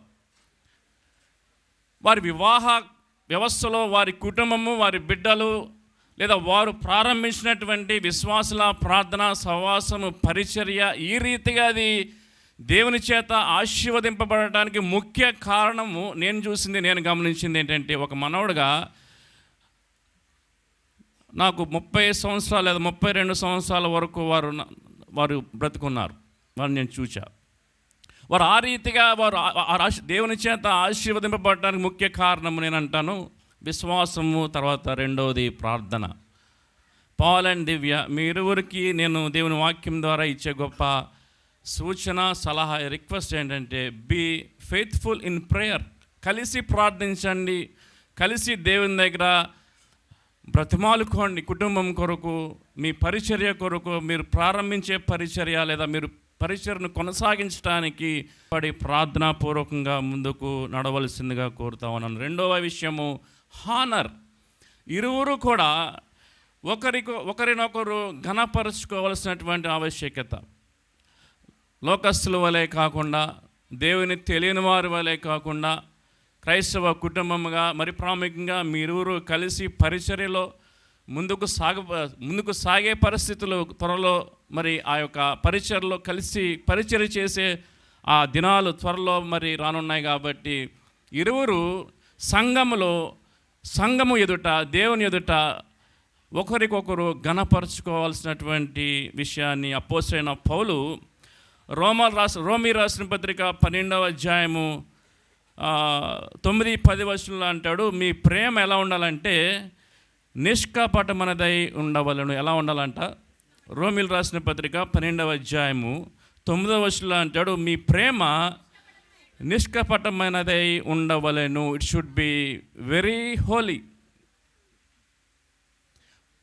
ఎవరినో మొప్పించటానికి మీరు ఒకరినొకరు మీ ప్రేమ చూపించుకోవాల్సినలా, ఇంట్లో వాళ్ళని మొప్పించడానికి, సంఘాన్ని మొప్పించడానికి. నిజమే, ఈ మధ్యకాలంలో నేను చూసినటువంటి పరిస్థితులు ఏంటంటే, సేవ జరుగుతూ ఉన్నది, పరిచర్య చేసే సేవకులు ఉంటా ఉన్నారు, కానీ సంఘంలో వారు ఇరువురు కలిసి ఉన్నట్టు, వారు సంతోషంగా ఉన్నట్టు, సమాజంలో కలిసి ఉన్నట్టు ఉంటున్నారు, కానీ గృహంలో 4 గోడల మధ్య దేవుని ప్రేమ వారి మధ్య ఉండడంలా. It is true. పౌలు ఆ విషయాన్ని జ్ఞాపం చేస్తూ ఎలా మాట్లాడుతున్నాడు ఏంటంటే, మీ ప్రేమ నిష్కపటమనదై ఉండవలను. చెడ్డ దానిని అసహించుకొని మంచి దానిని మీరు ఏం చేయాలంటే హత్తుకొని ఉండుడి. 10వ వచనంలో అంటాడు, సహోదర ప్రేమ మీ విషయంలో ఒకరి యందు ఒకడు అనురాగము గలవారై ఘనత విషయంలో ఒకరినొకడు గొప్పగా ఎంచుకొనడి. Honour one another. ఎందుకంటే మీరు పరిచయం చేయబోతూ ఉన్నారు కాబట్టి, మిమ్మల్ని చూసి రాబోయే రోజుల్లో అనేక మంది యవనస్తులు సంఘంలో వారి వివాహ వ్యవస్థను వారు కట్టుకోవాలా, నిర్మించుకోవాలా. వారికి మీరు ఇరువురు కూడా ఒక మాదిరిగా ఇన్ ద చర్చ్ అనేక మంది యవనస్తులకు ఒక మాదిరిగా ఉండాలి. అదే రీతిగా సాధ్యమంటే అనురాగము గలవారే ఘనత విషయంలో ఒకరినొకడు మీరు ఎలా ఉండాలంటే గొప్పగా ఎంచుకునడి. 3వది హ్యూమిలిటీ, తగ్గింపు స్వభావము. హ్యూమిలిటీ, తగ్గింపు స్వభావము కలిగి ఉండడం అనేది క్రైస్తవ కుటుంబానికి చాలా ప్రాముఖ్యం. తగ్గింపు స్వభావం విషయంలో ఒక ఎగ్జాంపుల్ చెప్తా, ఒక ఉదాహరణ చెప్తా. ఒక వ్యక్తి చెప్పినట్టు, ఒక అపోస్తలుడు చెప్పినటువంటి మాట. ప్రభువైన యేసుకు బాప్తిసం ఇచ్చిన వ్యక్తి ఎవరు? యోహాను ప్రభువును సిద్ధపరుస్తూ ప్రభువును ఆయన పరిచర్య కొరకు సిద్ధపరుస్తూ, యోహాను చెప్పినటువంటి మాట ఏంటంటే, ఆయన హెచ్చవలసి ఉన్నది, నేను లేదా మనము తగ్గవలసి ఉన్నది. There shouldn't be any pride in the Christian family. గర్వం అనేది క్రైస్తవ కుటుంబంలో ఉండడానికి వీలు లేదు. సామెతల్లో ఉంటుంది 16-18, నాశనమునకు ముందు గర్వము నడుచును, పడిపోవటకు ముందు అహంకారమైన మనసు. అది ఆ 2 అభ్యంతరకరమైనటువంటివి. ఆ యొక్క గుణాలు ఎక్కడ కూడా కుటుంబాల్లో ఉండడానికి వీలు లేదు. యోహాను అంటాడు, ఆయన హెచ్చవలసి ఉన్నది, మనం ఎలా ఉండాలంట? మనము తగ్గవలసి ఉన్నది. ఈవెన్ ఇన్ ద పుల్పెట్, సేవకునిగా దేవుడు నాకు నేర్పించినటువంటి ఈ 9 సంవత్సరాల్లో, అమెరికా దేశంలో 5 సంవత్సరాలు ఏదో పుస్తక జ్ఞానం, వారు ఊరికే ఇలా పుస్తకాలు ఇచ్చి ఆ పుస్తకాల్లో ఆ విషయాలు నాకు నేర్పించేవారు. ఇప్పటికీ అవి అక్కడి నుంచి ఇండియా తెచ్చుకుంటాకే నాకు దగ్గరగా 30,000 అయ్యింది. పుస్తకాలు అయితే చాలా ఉన్నాయి, కానీ అమెరికా దేశంలో వారు పుస్తకాలు ఇచ్చి నన్ను ఏదో ట్రైనింగ్ చేయొచ్చు, కానీ థియలాజికల్ ట్రైనింగ్ నాకు చేయొచ్చు, కానీ పెద్ద పెద్ద పాస్టర్స్ వాళ్ళతో కలిసి ఆ గ్రాడ్యుయేషన్ నేను తీసుకోవచ్చు, కానీ పరిచర్యలో దేవుడు నాకు నేర్పించింది మరి ప్రాముఖ్యంగా విశ్వాసుల ప్రార్థనా సహవాసంలో. అమెరికా దేశంలో వారు నాకు ఇచ్చింది పుస్తక జ్ఞానం అయితే, ఈ సహవాసం నాకు ఏమి ఇచ్చిందంటే ఈ మినిస్ట్రీ. ఈ మోకాళ్ళ మినిస్ట్రీ, మోకాళ్ళ అనుభవం, మోకాళ్ళ ప్రార్థన. ఇది సహవాసం దగ్గర నేను నేర్చుకున్నాను. మళ్ళా జ్ఞాపం చేస్తామన్నా, ఇదివరకు చాలాసార్లు ఈ మధ్య కూటాల్లో ఈ మాట చెప్పా. వేకువనే లేచి ప్రార్థించే ఆ అలవాటు నాకు లేదు, నిజంగానే లేదు. వేకుజామునే లేచి ప్రార్థించాలని చాలాసార్లు నేను ఆశపడేవాడిని. నా భార్య కూడా ఆమె నన్ను అడుగుతూ ఉండేది, మీరు ఎక్కువగా ప్రార్థన చేస్తున్నారా లేదా, మీరు ప్రార్థన చేసినట్టు కనపడటం లేదు, మీరు ఎక్కువగా ప్రార్థన చేయాలని నాకు అనిపిస్తుందని ఆమె చెప్పేది. నాకు తెలుసు, నేను చేసుకుంటానులే అనేవాడిని. పాతపట్నం కూటాలకు నేను గత 7 సంవత్సరాలుగా వెళ్తా ఉన్నా. విశాఖపట్నం అవతల పాతపట్నం మన సహవాసంలో మరి అహరోనయ్య గారి యొక్క పరిచర్యకి, శ్రీకాకుళం జిల్లా. ఈ మధ్యకాలంలో నాతో పాటు అయ్యగారులు 4-5 అయ్యగారులతో పాటు నేను వెళ్తూ ఉన్నప్పుడు దేవదానమయ్య గారు, శాంతరావయ్య గారు, తర్వాత మరి భుజలపట్నం డానీ గారు, తర్వాత తాడినాడు సాగర్ అన్నయ్య, మాకందరికీ కూడా ఒక గది విశ్రాంతి తీసుకోవడానికి అక్కడ పొద్దున్నే మాకు ఆ రాత్రి కాలస్యంలో గది అక్కడ మాకు ఇచ్చారు పైన. వారితో కలిసి నేను పడకకు వెళ్ళిన తర్వాత ఉదయాన్నే 4 గంటలకి లేదా 3:30కి నాకు శబ్దాలు వినపడతా ఉన్నాయి. 4 గంటలకి, 4 గంటలకి నేను లేచి చూసేసరికి నాతో విశ్రాంతి తీసుకుంటున్నటువంటి ఈ 4 సేవకులు కూడా నా తండ్రి వయసుతో సమానస్తులు. ఈ సేవకులు 4 కూడా వారి పడకల దగ్గర మోకరించి వారి ప్రార్థనలో ఉన్నారు. వారిని చూసి నాకు సిగ్గేసింది. నిజమే కదా, నా వయసు 35 సంవత్సరాలు కదా, 70 సంవత్సరాల వయసులో వారు మోకరించి ఆ రీతిగా తెల్లవారుజామున చేస్తున్నారంటే నా ప్రార్థన ఐఎమ్ జీరో. బోధ చేయటం కాదు కానీ మోకాళ్ళ ఈ అనుభవం లేనిదే పరిచర్యలో కుటుంబ వ్యవస్థలో మనం ముందుకు వెళ్ళలేం. కాబట్టి నేను అనేది ఏంటంటే, బైబిల్ ట్రైనింగ్ అమెరికా దేశంలో ఎక్కడ చేసినా సరే, ఎంత పాస్టర్గా పనిచేసినా, తిరిగి ఈ సహవాసం నాకు నేర్పించిన గొప్ప అనుభవం ఏంటంటే ప్రార్థన అనుభవం. ఈ ప్రార్థన మెట్టు, ఈ ప్రార్థన అనుభవమే నేటికి కూడా నన్ను ఈ పరిచర్య చేయటానికి, దేవుని వాక్యాన్ని అనేక మందికి బోధించడానికి ఈ ప్రార్థన అనుభవాన్ని ప్రభు ఈ సహవాసం ద్వారా నాకు నేర్పించాను. ఎందుకు చెప్తున్నారంటే, హ్యూమిలిటీ, తగ్గింపు స్వభావం దేవుడు మనకు ఎక్కడ నేర్పిస్తారంటే, యోహాను చెప్పినట్లుగా ఆయన హెచ్చవలసి ఉన్నది, మనము తగ్గవలసి ఉన్నది. ప్రార్థన లేనిదే అటువంటి తగ్గింపు అనేది మనలో కనపడదు. 4వ విషయం ఏంటంటే పేషెన్స్, సహనము. కొన్ని అవసరతలు ఉంటాయి. రేపటి నుంచి మీ యొక్క కుటుంబ అవసరతలు, మీ యొక్క పరిచర్య అవసరతలు, సంఘములో ఎన్నో అవసరతలు, ప్రతి అవసరత దేవుని దగ్గర నుంచి మీరు కనిపెట్టి సహనంతో కనిపెట్టి ప్రార్థించి దేవుని దగ్గర నుంచి మీరు పొందుకోవాలి. పౌలు అంటాడు 4వ అధ్యాయం 2వ వచనం ఎఫెసీ పత్రికలో అంటాడు, మీరు పిలువబడిన పిలుపుకు తగినట్లుగా దీర్ఘశాంతంతో కూడిన సంపూర్ణ వినయంతోనూ సాత్వికంతోనూ నడుచుకొనవలెనని చెప్తా ఉన్నాడు అపోస్తలుడైన పౌలు. 5వ విషయం చెప్తా, అండర్స్టాండింగ్. ఇది చాలా ప్రాముఖ్యం. ఒకరినొకరు అర్థం చేసుకొని జీవించడము, భార్యాభర్తలుగా. మరి ప్రాముఖ్యంగా not just as a Christian husband and wife. నేను చెప్తుంది ఏంటంటే, రేపటి నుంచి మీ ఇరువురు సంఘంలో పరిచర్య చేయటానికి మీరు సిద్ధపడుతున్నారు కాబట్టి అండర్స్టాండింగ్ అనేది చాలా ప్రాముఖ్యము. అందుకే పేతురు చెప్పినట్లుగా 1 పేతురు 3:7 వచనంలో ఏమంటున్నాడంటే, అటువలే పురుషులారా జీవము కృపావరంలో మీ భార్యలు మీతో పాలివారై ఉన్నారని ఎరిగి ఎక్కువ బలహీన ఘట్టముగా భార్యను మీరు ఏం చేయాలంటే సన్మానించి మీ ప్రార్థనలకు అభ్యంతరము కలుగకుండానట్లు జ్ఞానము చొప్పున, అంటే అండర్స్టాండ్, జ్ఞానము చొప్పున వారితో కాపురము చేయుడి అని అపోస్తలుడైన పౌలు చెప్తా ఉన్నాడు. 6వ విషయాన్ని చెప్తా ఉన్నా. 6వ విషయం ఏంటంటే యూనిటీ, ఐక్యత మీ ఇరువురు కలిగి ఉండాలి. ఎన్ని పరిస్థితులు రాబోయే దినాల్లో ఒడిదుడుకులు లేదా ప్రతికూల పరిస్థితులు ఎదురైనప్పటికి కూడా you should not lose unity between you. దేవుడిచ్చినటువంటి ఈ యొక్క ఐక్యత మీరు కలిగి ఉండాలి, దాన్ని కొనసాగించాలని దేవుని యొక్క సేవకునిగా మిమ్మల్ని కోరుతా ఉన్నా. ఇక్కడ ఒక వచనాన్ని చదివి ముగించాలని ఆశపడతా ఉన్నా. కొలస్సీ పత్రిక 3వ అధ్యాయము 15వ వచనంలో అంటాడు, క్రీస్తు అనుగ్రహించు సమాధానము మీ హృదయములలో ఏలుచుండనీయుడి. దేవుడిచ్చినటువంటి ఈ సమాధానము, ఈ ఐక్యత రాబోయే రోజుల్లో మీ పరిచర్యలో, మీ కుటుంబంలో, సంఘములో దాన్ని మీరు కొనసాగించుడి. ఇక్కడ అంటున్నాడు, ఇందుకొరకే మీరు ఒక శరీరముగా పిలువబడితిరి, మరియు ఎలా ఉండాలంట, కృతజ్ఞత కలిగి ఉండుడి. Be thankful to God. మరి దివ్య, పౌల్ మీ ఇరువురు మాత్రమే కాకుండా ఇక్కడ చేరినటువంటి మనందరికీ కూడా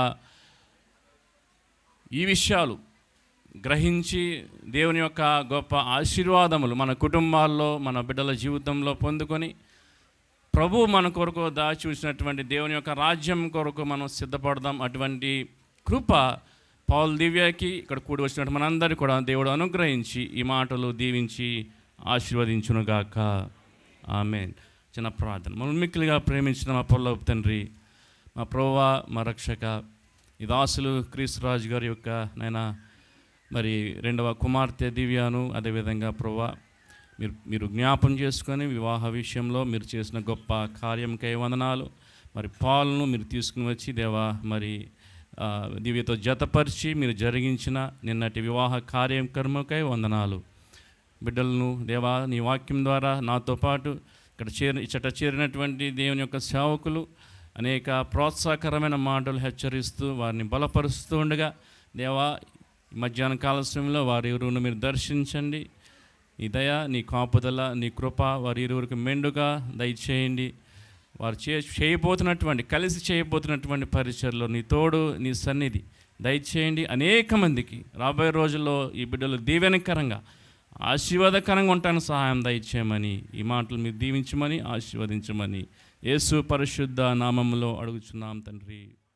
అందరికీ వందనాలండి. మరి ముఖ్యంగా నూతన దంపతులు పాల్ మరియు దివ్యాలకు నా యొక్క శుభాకాంక్షలు తెలియజేస్తున్నాను. రాబో దినాల్లో దేవుడు మిమ్మల్ని బహుగా ఆశీర్వదించి ఆయన పరిచర్యలో ఘనంగా వాడుకొని మీ ద్వారా ప్రభు నామము మహిమపరచబడునుగాక. ఆమేన్. దేవుని కృపలో మీరు ఈ విధంగా జతపరచబడటం దేవుని యొక్క అనాది సంకల్పం ఉంటుంది. మరి ఇంతవరకు దైవజనులు చక్కని మాటలు చెప్తూ వచ్చారు. మరి ముఖ్యంగా మరి బాబు పాల్ గారు కరీంనగర్లో పరిచర్య చేస్తున్నారని విని ఎంతో సంతోషించాను. ప్రభువుని స్తుతిస్తున్నాను.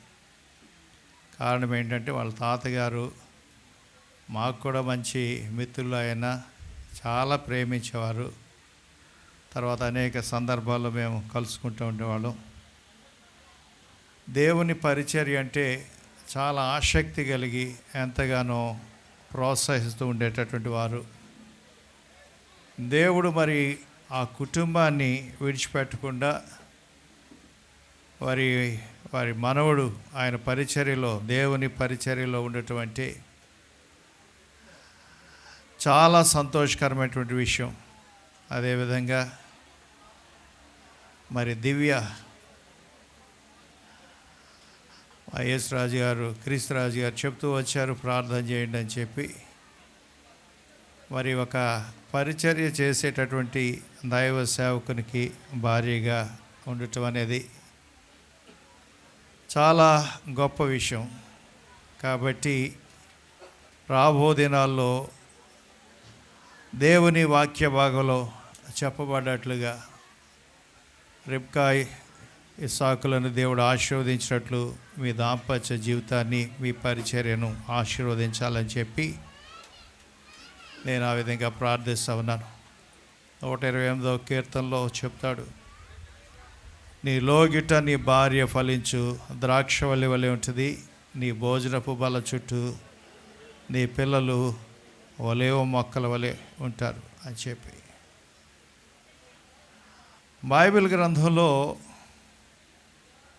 అనేక మందిని దేవుడు నా సేవకుడు అని చెప్పి పిలవటం చూస్తూ ఉంటాం. నా సేవకుడైన మోషే అంటాడు, నా సేవకుడైనటువంటి హోషువ అని చెప్పేసి అని అంటాడు. యోబు విషయంలో చూస్తే దేవుడు 4 సార్లు ఏమంటాడంటే నా సేవకుడైనటువంటి యోబు, నా సేవకుడైనటువంటి యోబు అని చెప్పేసి అని అంటాడు. యోబు మరి నా సేవకుడు అని చెప్పేసి పిలుస్తున్నప్పుడు నాకు అనిపించింది, ఈయన ఎక్కడ సేవ చేశాడు అని చెప్పి, ఏ ఊళ్ళో సేవ చేశాడు అని చెప్పి. కానీ నిజమే, దేవుని చేత మెప్పు పొందినటువంటి సేవకుడు.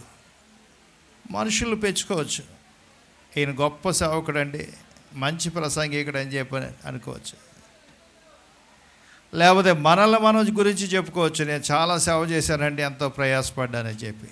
కానీ ఎవరు మెప్పు మనకు కావాలంటే దేవుని యొక్క మెప్పు మనకి కావాలి. నా సేవకుడైనటువంటి యోబు అంటాడు. యోబు విషయంలో చూస్తే ఈ మధ్య నేను ఆ యోబు గ్రంథాన్ని చదువుతూ ఉన్నప్పుడు మొట్టమొదటిగా తన వ్యక్తిగత జీవితాన్ని దేవునిలో కట్టుకున్నాడు. యోబు విషయంలో దేవుడిచ్చే గొప్ప సాక్ష్యం ఏంటంటే, ఇది దేవుడిచ్చిన సాక్ష్యమే. ఏమంటాడంటే, నీతిమంతుడు ఇంకా యథార్థవంతుడు, దేవుని యందు భయభక్తులు గలవాడు, చెడుతనమును విసర్జించినటువంటి వాడు, నీతిని ప్రేమించేవాడు నీతిమంతుడు. రెండవది, ఆయన మరి యథార్థవంతుడిగా ఉన్నట్లుగా మనం చూస్తూ ఉన్నాం. కాబట్టి దేవుని పరిచర్యలో ఉన్నప్పుడు ఎవరికి వారే మన యొక్క వ్యక్తిగత జీవితాన్ని దేవునిలో మొట్టమొదటిగా మనం కట్టుకోవాలి. రెండవదిగా చూస్తే యోబు తన కుటుంబాన్ని, తన బిడ్డల గురించే ముందు రాశాడు. ఆ బిడ్డల విషయంలో ఏం చేసేవాడంటే, అరుణోదయమున లేచి వారి కొరకు మరి ఆ విధంగా దహన బలులను అర్పిస్తూ ఉండేవాడు. వారిని శుద్ధీకరించి వారి కొరకు బలులు అర్పించేవాడు. అరుణోదయమున లేచి బలి అర్పిస్తూ ఉండేవాడు. అలాగూ అనుదినము ప్రతిరోజు కూడా చేస్తూ ఉండేవాడు అని చెప్పి మనం చూస్తూ ఉంటాం. తన బిడ్డల విషయంలో, కుటుంబ విషయంలో ఎంతో శ్రద్ధ కలిగి ఉన్నారు. దేవుడు మిమ్మల్ని కుటుంబ జీవితంలో కట్టింది ఎందుకొరకంటే, మీరు ఫలించి అభివృద్ధి చెంది విస్తరించాలని చెప్పి, ఆ విధంగా దేవుని ఆశీర్వాదాలు మీ ద్వారా దేవుడు కనుపరచాలని చెప్పి ఆయన ఆ విధంగా మిమ్మల్ని జతపరిచాడు. అందుకే పేతురు భక్తుడు అంటాడు, ఆశీర్వాదమునకు వారసులుగా ఉండటానికి ఆయన మిమ్మల్ని పిలిచాడు. మరి అయ్యగారు ఏంటి, ఇవాళ పెళ్ళి అయింది, పిల్లలు కుటుంబం అంటున్నారు ఏంటంటే, వచ్చే సంవత్సరానికి దేవుడు ఏం చేస్తాడంటే చక్కని బిడ్డలను దేవుడు మీకు ఇస్తాడు. తన బిడ్డలను దేవునిలో పెంచేటటువంటి వాడిగా ఉన్నట్లుగా దేవుని వాక్య భాగంలో చూస్తూ ఉన్నాం. సాతానుడు మరి ప్రయత్నం చేశాడు, బిడ్డలందరినీ ఒకరోజునే ఆ విధంగా మరి ఒక రోజునే ఆ విధంగా దేవుడు తీసుకున్నట్లుగా మనం చూస్తూ ఉంటాం. అతను శోధించాడు యోబుని. ఆస్తి అంతా పోయింది. మరలా 2వ అధ్యాయంలో మళ్ళీ అంటున్నాడు, నా సేవకుడైనటువంటి యోబు సంగతి నువ్వు ఆలోచించావా? అన్నీ కోల్పోయినా కానీ నా యందు భయభక్తులు కలిగి ఉంటున్నాడు అని చెప్పేసానంటే, అప్పుడు బాగానే ఉంది, ఆయనకు ఆరోగ్యం ఇచ్చావుగా, ఆ ఆరోగ్యాన్ని కూడా తీసివేస్తే, అతను చుట్టూ ఉన్నటువంటి ఆ కంచెని తీసివేస్తే, అప్పుడు నీ ఎదుటే నిన్నేం చేస్తాడంటే దూషిస్తాడు అని చెప్పేసి అన్నాడు. సరే, ఆరోగ్యం పోయింది, తల క్షౌరం చేయించుకొని బూడిదలో కూర్చొని గోక్కుంటూ ఆ విధంగా ప్రార్థన చేస్తూ ఉన్నాడు. బహుశా యోబు కష్టంలో ఉన్నాడని చెప్పి అనేక మంది స్నేహితులు వచ్చారు, అనేక మంది పరామర్శించడానికి వచ్చారేమో. ఈ లోపల గబగబా యోబు భార్య బయటకు వచ్చింది. సాతానుడు ఇంకెక్కడ నాకు అవకాశం దొరకలేదు, నేను ఓడిపోయాను అనుకుని ఎవరిలో ప్రవేశించాడంటే యోబు భార్యలో ప్రవేశించాడు. ఆమె అంటది, ఇంకా దేవుడు అంటావు ఎందుకయ్యా, దేవుని దూషించి మరణం కమ్ము అంటది. దేవుని దూషించి మరణం కమ్ము బైబిల్ అలా ఉంది, కానీ ఆ మాట మరి మీరు అనాలంటే ఎలా అంటారు? ఎట్లా అంటారు? ఎందుగా ఇంకా దేవుడు దేవుడు అంటావు? దేవుని దూషించి ఏదన్నా తాగి సావరదా? చాలా కష్టమైనటువంటి మాట. తన స్నేహితులు కూడా యోబుని విమర్శించినప్పటికీ కూడా యోబు భార్య మాట్లాడినంత బాధాకరంగా ఎవరు కూడా మాట్లాడలేదు. కానీ యోబు అన్నాడు, మూర్ఖురాలు మాట్లాడినట్లుగా మాట్లాడొద్దు అంటున్నాడు. మూర్ఖురాలు మాట్లాడుతున్నట్టుగా మాట్లాడుతున్నావు ఏంటమ్మా అని చెప్పి అంటే యోబు ఏమన్నాడంటే, మూర్ఖురాలా అన్నాడా? ఏమన్నాడు? మూర్ఖురాలా అంటే ఏమైపోయేది? దేవుని పరువు పోయేది. మూర్ఖురాలు అంటే ఎవరి పరువు పోయేది? దేవుని పరువు పోయేది. కానీ దేవునికి తెలుసు మనం ఎన్నిసార్లు దేవుని పరువు తీసేస్తున్నాం రోజుకి. ఎన్నిసార్లు ఆ విధంగా దేవుని పరువు పోగొట్టేటటువంటి వారిగా మనం ఉంటున్నాము. మూర్ఖురాలు మాట్లాడినట్లుగా నువ్వు మాట్లాడొద్దు. ఆ మాట ఆమె విన్న తర్వాత బహుశా నేను అనుకుంటాను ఆమెకి చాలా పశ్చాత్తాపం, బాధ కలిగిందేమో, ఎందుకు ఇలా తొందరపడి మాట్లాడానని. మిగిలినటువంటి అధ్యాయాల్లో 40 అధ్యాయాల్లో చూస్తే మళ్ళీ ఎక్కడ ఆమె కనపడదు, చివరిలోనే కనపడుతుంది. ప్రభునందు ప్రియులారా, యోబుని క్షమించండి, యోబు భార్యని యోబు అర్థం చేసుకున్నాడు. దేవుడు కూడా ఎంతో చక్కగా అర్థం చేసుకున్నాడు. దేవుడు అంటున్నాడు, పేతురు భక్తుడు చెప్తాడు, జీవం అనేటటువంటి కృపావరంలో మీ భార్యలు మీతో పాలివారై ఉన్నారని చెప్పి ఎరిగిన వారే, వారు బలహీనమైనటువంటి ఘట్టమని చెప్పి మీరు గుర్తించి ఏం చేయాలంటే నీ విశ్వాస జీవితానికి ఆటంకం కలుగకుండా జ్ఞానంతో వారితో ఏం చేయాలంటే ఆ విధంగా కాపురం చేయమని చెప్పి పేతురు చెప్తా ఉన్నాడు. నిజమే. చాలాసార్లు ఏమనుకుంటారంటే, ఆ సేవలోనంటే నా భార్య నాకు అడ్డుబండ అయిపోయిందండి, అడ్డుబండ అయిపోయిందని చెప్పేసని ఆ బండను మనకు కనుక ముగించేయమంటారా? ఓకే, ముగించేస్తారు. ఆ బండను కనుక పగలగొడితే ఏమైపోద్దంటే మొత్తం గల్లంత అయిపోతుంది, సేవా గల్లంతే కొట్టు. నీ ఆ యొక్క బండని, దేవుడు ఇచ్చినటువంటి బండని ఏం చేయాలంటే ప్రార్థనతో, వాక్యంతో ఇద్దరు కలిసి ప్రార్థన చేసుకుంటూ చక్కగా సేవా జీవితానికి తగినట్లుగా ఏం చేయాలంటే మనం మలుచుకోవాలి. దేవుడు కూడా యోబు భార్యని గద్దించలే. ఎందుకంటే ఒకవేళ దేవుడు గద్దించినా దేవునికి ఏమైందంటే దేవునికి అవమానం కలిగేది. కానీ యోబు గ్రంథంలో ఒక మాట ఉంటుంది, నాకు చాలా ఇష్టమైనటువంటి మాట. నిన్ను పోలిన బోధకుడేడి అంటాడు. దేవుణ్ణి పోలినటువంటి బోధకుడు ఎవరు కూడా లేరు. ఎప్పుడు చెప్పాలో, ఎలా చెప్పాలో అర్థమయ్యేలాగా చెప్పడానికి ఎవరికే తెలుసు అంటే దేవునికి తెలుసు. కొన్నిసార్లు ఏమైనా భేదాభిప్రాయాలు వచ్చినా మనం ఏం చేయాలంటే, దేవా నువ్వు మాట్లాడినాయనా అని చెప్పి ఎవరికి అప్పచెప్పాలా? దేవుని చేతులకి అప్పగించాలి. కొంతకాలం అయిపోయింది, కష్టాలు, యోబుకి ఆరోగ్యం వచ్చింది, దేవుడు ఆశీర్వదిస్తున్నాడు. ఒక దినాన్ని యోబు భార్య దేవుడు ఆమెను జ్ఞాపకం చేసుకున్నాడు, మరలా గర్భవతి అయింది. యోబును ఆ విధంగా అనటంలో ఉన్న ఉద్దేశం ఏంటంటే ఆయనకు అర్థమైంది, ఒక బిడ్డను పోగొట్టుకుంటేనే తట్టుకోవటం చాలా కష్టం, 10 మంది బిడ్డలను పోగొట్టుకుని ఆమె తట్టుకుందంటే చాలా గొప్ప సంగతి. ఒకే ఒక మాట మాట్లాడింది. కాబట్టి ఎప్పుడు మన ప్రక్క నుండే మనం ఆలోచించడం కాదు, కానీ ఆమె పరిస్థితి ఏంటని కూడా యోబు ఆలోచించినట్లుగా ఏం చేయాలి, కుటుంబ జీవితంలో ఆలోచించాలి. ఎందుకంటే కుటుంబానికి యజమాని, హెడ్ ఆఫ్ ద డిపార్ట్మెంట్ ఎవరంటే భర్త, కాబట్టి మంచిది. ఒక దినాన్ని ప్రభు జ్ఞాపకం చేసుకున్నాడు, ఆమె గర్భవతి అయింది,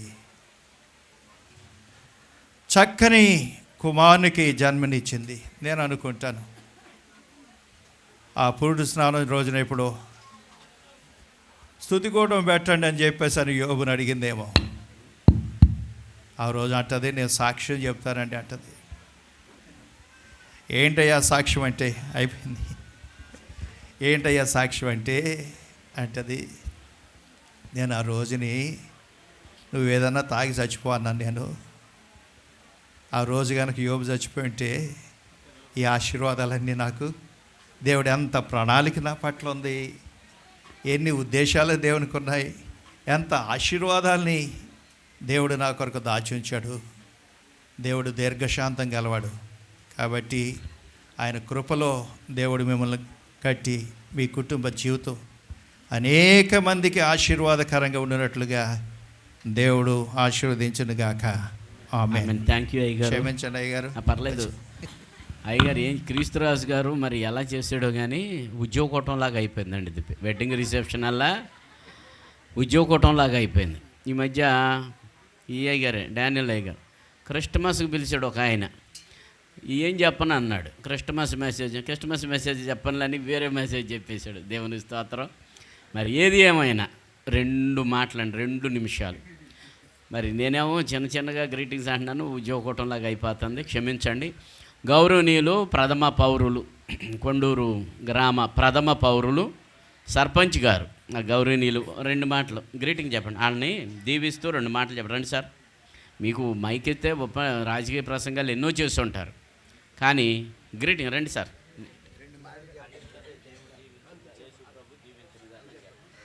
కాక మీ అందరికి కూడా ప్రభునామములు వందనాలు.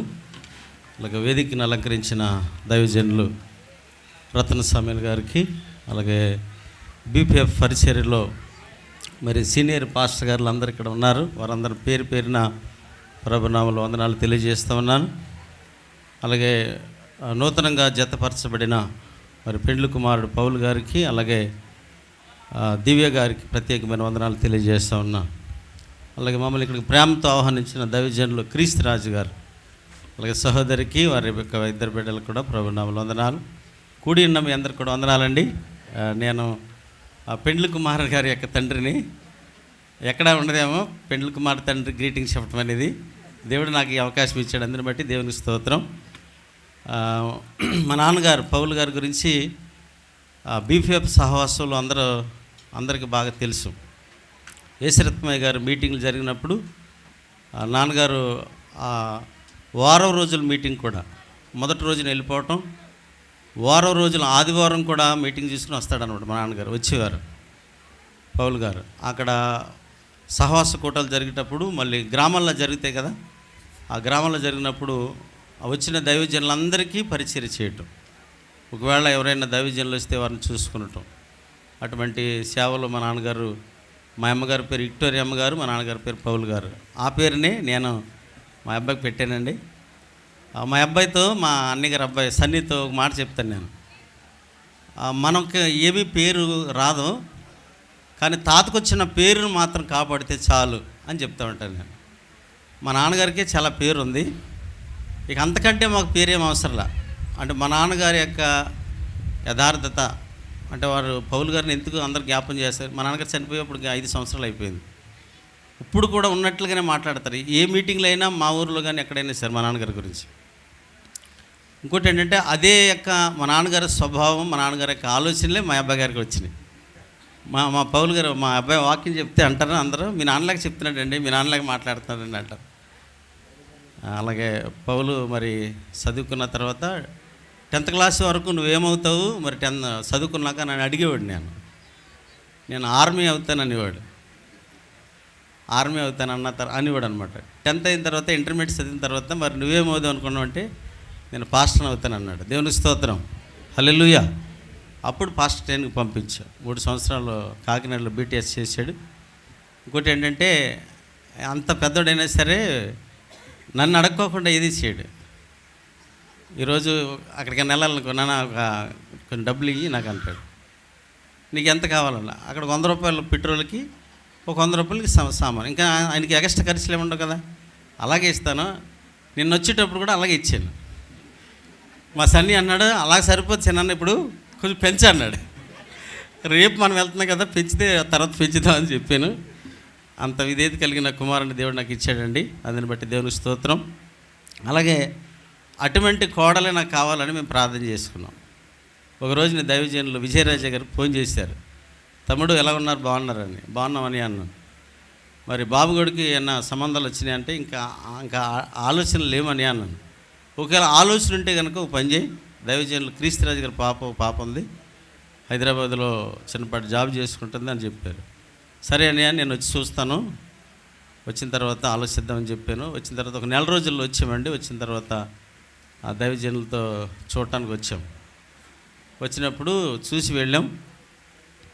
ఆ వచ్చిన రోజునే బాబుని తీసుకుని వచ్చినప్పుడు వాళ్ళిద్దరూ చూపించినప్పుడు మా బాబు, నేను, మా భార్య, మా అక్కగారు వీళ్ళందరూ వచ్చాము. మా వదిన, మా సన్ని వచ్చాము. ఆ సోఫాలో కూర్చున్న వెంటనే పౌలు ప్రార్థన చేసుకుంటున్నాడు. నేను అనుకున్నాను దేవుడు ఇది జరిగిస్తాడు అనుకుంటా. ఏ పెళ్ళి కొడుకు దాదాపుగా వచ్చిన తర్వాత పరిస్థితులు ఎలా ఉన్నాయని చూస్తూ ఉంటారు. ప్రార్థన చేసుకుని అప్పుడు మాకు ఏదో స్వీట్ హాట్ ఇచ్చారు, తిన్నాం. తిన్న తర్వాత బాబుని చూపించాను అనగానే వెళ్ళి చూశాడు. చూసి వచ్చిన తర్వాత అడిగారు మా వాళ్ళు, మరేంటంటే నాకు నచ్చింది అన్నాడు. అలాగే పాపను కూడా అడిగారు, నచ్చిందని. ఇద్దరు నచ్చితే ఇంకా ఆలస్యం ఏమీ లేదు. వారు దైవజనులే, మేము దైవజనులు అని చెప్పి వెంటనే ఇష్టపడ్డామండి. ఒకటే మొదటి పెళ్లి సంబంధం మా అబ్బాయికి, ఆ సంబంధంలోనే వెంటనే దివ్యాన్ని చూడటం చూసిన వెంటనే ఇష్టపడ్డాడు. కనుక మరి ఆ రీతిగా దేవుని యొక్క ప్రణాళికలో దేవుడి వివాహం జరిగించాడు. దేవుని వాక్యంలో ఒక మాట ఉంటుంది, వివాహము అన్ని విషయంలో ఘనమైనది. యెహోవా ఇల్లు కట్టించిన ఎడల దాన్ని కట్టేవారు ప్రయాసం. మనం ఎన్ని ప్రయాసాలు పడ్డా దేవుని ఏర్పాట్లు లేకపోతే అది ఎంత మాత్రం కూడా జరగదు. మాకేంటంటే మాకేమీ కూడా అవసరం లేదు, కానీ మాతో పాటు సేవలో సహనం కలిగి ఉండాలి అనే ఉద్దేశంతో అడిగాం. మరి అలాగే ఇష్టపడి పాప కూడా ముందుకు వచ్చింది. ఇంకోటి ఏంటంటే దేవుని కృప వల్ల 3 చోట్ల పరిచర్య తెలంగాణ ప్రాంతంలో. మా అబ్బాయి చిన్న పిల్లప్పుడు అంటే 1వ తరగతి చదువుతున్న టైంలో నేను సేవకి వెళ్ళిపోయాను. అప్పటికి 6 సంవత్సరాలు 7 సంవత్సరాల వయసు. మేము వెళ్ళినప్పుడు ఒకరోజు మేము బండి మీద వెళ్తున్నాం. దేవుడు చిన్నప్పుడే పౌలుని దేవుడు దర్శించాడు. దేవుని స్తోత్రం, హల్లెలూయా. మేము బండి మీద వెళ్తుంటే అది చాలా భయంకరమైన ఏరియా అనమాట. చిన్నవాడు కదని ఎదర కూర్చోబెట్టుకున్నాను. నేను ఎక్కడికి వెళ్ళి వచ్చేసేవాడు. కూర్చోబెట్టుకున్నప్పుడు బండి మీద వెళ్తుంటే అదంతా గాడుల రోడ్డు అనమాట. ఆటో వెళ్తుంటే బురద రోడ్డు. నేను రోడ్డు చూసుకుంటూ బండితో వెళ్తున్నాను. మా అబ్బాయి పైకి చూస్తున్నాడు. పైకి చూస్తూ, నాన్న దేవుడు మన కూడా వస్తున్నాడు అన్నాడు. అప్పుడు నేను అన్నాను, దేవుడు తోడుగా ఉంటేనే ఈ రోజున ఇక్కడ సేవ. దేవునికి స్తోత్రం, హల్లెలూయా. అంటే దేవుని దర్శనం అనేది చిన్నప్పుడే ఉంది బాబుకి. అంటే మా నాన్నగారు యొక్క మరి పరిచర్య, మరి అలాగే దేవుడు మాకిచ్చిన గొప్ప ధన్యత. దేవునికి స్తోత్రం. కనుక మరి సేవలో ఉండటం దేవుడు కృపనిచ్చాడు. ఆ సాక్ష్యాన్ని వారు తన జీవితకాలం కాపాడుకోవాలి. మరి వారిద్దరూ ఇక నా మాటకి వినపని పర్లేదు, ఎందుకంటే వారికి జంట చేసాం కాబట్టి వాళ్ళిద్దరూ ఐక్యత కలిగి ముందుకు సేవలు ఉండాలని నేను కోరుకుంటున్నాను. ఒక మాట చెప్తాం, ఓ దేవుని వాక్యం నుంచి ఎఫెసీ పత్రిక 5వ అధ్యాయం 21వ వచనంలో, క్రీస్తు నందలి భయముతో ఒకరిని ఒకడు లోబడి ఉండాలి. అంటే భార్యలు మాత్రమే లోబడి ఉండటం కాదు, భర్తలు కూడా భార్యలకు లోబడాలి. మరి నేను భర్తను కదా అని చెప్పి భార్యని నువ్వే లోబడాలి, నేను ఎంత మాత్రం నీకు లోబడని అంటానికి ఎంత మాత్రం కుదరదు. ఒకవేళ పెళ్లి వర్తమానం ఇస్తే కనుక నేను కంపల్సరీగా మా అబ్బాయికి చెబుతున్నాను, నాకు టైం లేదు కనుక నేను ముగిస్తున్నాను. భార్యలారా మీరును మీ భర్తలను ప్రేమించండి. ప్రేమించడం అంటే ఏం చేయాలి? ఇప్పుడు ప్రేమించడం అంటే ఐ లవ్ యూ, నేను ప్రేమిస్తున్నానని చెప్పేది ప్రేమ కాదు. ప్రేమలో ప్రేమ అనేకమైన దోషములు కప్పుతుంది. ఉన్నా లేకపోయినా, కష్టం వచ్చినా బాధ వచ్చినా అన్నీ సదురుకుని వెళ్ళిపోయేదే ప్రేమ. ఇప్పుడు దివ్య మా దగ్గరికి వచ్చింది. మరి ఇప్పుడు దాకా క్రీస్తురాజు గారు మరి చక్కటి భోజన పదార్థాలతో పెంచాడు ఆయన. చేపలు కావాలితే చేపలు, మాంసం కాలితే అక్కడ మాకు సరిగా ఉండవు. అంటే ఉండవంటే అందుబాటులో ఉండవు, కొనుక్కోవడానికి స్తోమత ఉన్న అందుబాటులో ఉండవు. ఒకసారి రెండు ఆదివారాలు ఫోన్ చేసింది దివ్య, ఈరోజు ఏం కానంటే సాంబార్ అందరు. ఎక్కువగా ఆదివారం సాంబార్ ఖాతా ఉంటాం, ఎందుకంటే మాతో పాటు ఇంకెవరైనా విశ్వాసాలు వస్తే వాళ్ళకి పెట్టడానికి కూరలు వండుకుంటే టైం సరిపోదని. రెండో వారం ఇప్పుడు సాంబారేనా అన్నది. అయితే కొన్నిసార్లు వాళ్ళకి సమర్థించుకోవాలమ్మా. మరి మా కోడలుగా వస్తున్నా కనుక అక్కడ సేవలో మరి సేవ చేయాలంటే మొదటగా స్త్రీ పాత్ర చాలా ప్రాముఖ్యం. మా పాస్టమ్మ గారికి చాలా ఓపిక, అలాగే పనిచేస్తూ ఉంటుంది. కనుక నువ్వు కూడా అలాగే చదువుకుంటే కనుక నేను 3 సంఘాలు కట్టాను. మరి మీరు ఇంకా కొన్ని సంఘాలు కట్టాలంటే మీ సహనం, ఓర్పు చాలా అవసరం. వాక్యం చెప్పడమే కాదు సంఘం కట్టడం అంటే, వాక్యం చెప్పడం చాలా సులువు. ఈ రోజుల్లో ఫోన్ ఆన్ చేస్తే ఫలానా సబ్జెక్ట్ అని కొడుతున్నారు, వచ్చేస్తున్న వాక్యాలు. అది కాదు, వాక్యం కాదు, క్రియారూపముగా అంటే మన యొక్క జీవితాన్ని మనం అవలంబించుకుని దేవుని కొరకు బ్రతికే వారికి ఉండాలనేదే నా యొక్క వాక్య ఉద్దేశం అనేది. అలాగే భర్తలారా మీ భార్యలను నిష్ఠూరు పెట్టద్దు. ఏ విషయంలో కూడా పౌలు గారు మరి దివ్యని ఏం చేయకూడదు, బాధ పెట్టకూడదు. వాళ్ళ నాన్నగారు వాళ్ళ అమ్మగారు చాలా గారంగా పెంచుకున్నారు. మేము కూడా అలాగే చూస్తామమ్మా, గ్యారంటీగా.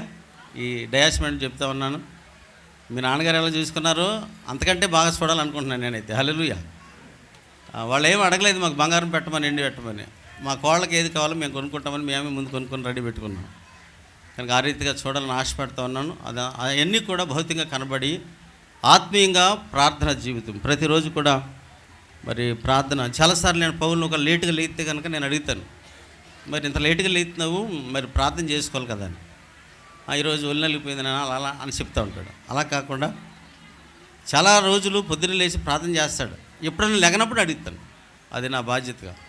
కనుక ప్రార్థన జీవితాన్ని కలిగి ప్రతిరోజు ఇద్దరు కూడా ఉదయము సాయంత్రం కూడా మోకరించి ప్రార్థన. మీరు ఎన్ని ఉద్యోగాలు ఉన్నా, ఎన్ని వ్యాపారాలు ఉన్నా, ఎంత బిజీ షెడ్యూల్ ఉన్నా సరే ప్రార్థన జీవితాన్ని కలిగి ముందు కొనసాగాలి అని నేను ఆశపడుతూ ఉన్నాను. అలాగే ఈ సంబంధాన్ని మాకు తీసుకొచ్చిన దైవజనులు విజయరాజయ్య గారికి ప్రత్యేకమైన వందనాలు. అలాగే కూడిన దైవజనులకు వచ్చిన మా బంధువులందరికీ, ఇక్కడ మా చిన్నాన్నగారు, మా అక్కగారు, మా చిన్నమ్మగారు, మా బంధువులు అందరూ వచ్చారని కొంతమంది, వారు కూడా ప్రత్యేకమైన వందనాలు. అలాగే క్రీస్తురాజు గారి కుటుంబం కూడా ప్రత్యేకమైన వందనాలు తెలియజేస్తూ ఈ మాటలు ముగిస్తూ దేవుడి మాటలు మనందరూ వెనుకల్లో దీవించిన గాక. ఆమేన్. సాంబార్ అని చెబుతున్నారు. ఓ మాట చెప్పనా, ఏ దేవుని సేవకుల ఇంట్లోనైనా పప్పు సాంబారే ఉంటుందండి ఆ రోజు. మమ్మల్ని కూడా మా సంఘం వాళ్ళు అందరూ అంటారు, ఏ కూర ఏంటంటే మా ఈవిడ అంటది పప్పు టమాటా. మళ్ళీ వచ్చే ఆదివారం పెడితే పద్దాక పప్పు టమాటానా, ఎందుకంటే మాకు టైం ఉండదు ఆ రోజు. తింటాం, మేము తింటాం గట్టిగానే, అంటే నేను తిననులే, మా సేవకులు అందరూ తింటారు, భోజనం చక్కగానే చేస్తారు. కాబట్టి ఇంకో మాట చెప్పారు ఆయన, ఒక భరోసా ఇచ్చారు. క్రీస్తురాజు గారి ధైర్యంగా గుండె మీద చేసుకుని పడుకోవచ్చు. మీరు ఎంత గారాభంగా చూసుకున్నారో మేము కూడా అంతకంటే ఎక్కువగా చూసుకుంటాను అన్నారు. చాలా సంతోషం అండి. ఎనీహో ఏది ఏమైనా మంచి ఒక సామెత ఉంటుంది, మంచి కూరకంట చెప్పండి, మంచి కూరకు మంచి కూడు అతకదు అంటారు. కానీ ఇక్కడ మంచి కూర మంచి భోజనం, ఇది సోనా మసూర్ కదా, అట్లా ఇద్దరు మీడ్ ఫర్ ఈచ్ అదర్. చాలా సంతోషం. క్రీస్తురాజు గారు వందన సమర్పణ చెబుతారండి. ఆ తర్వాత యాకోబయ్య గారు చివరి ప్రార్థన చేస్తారు.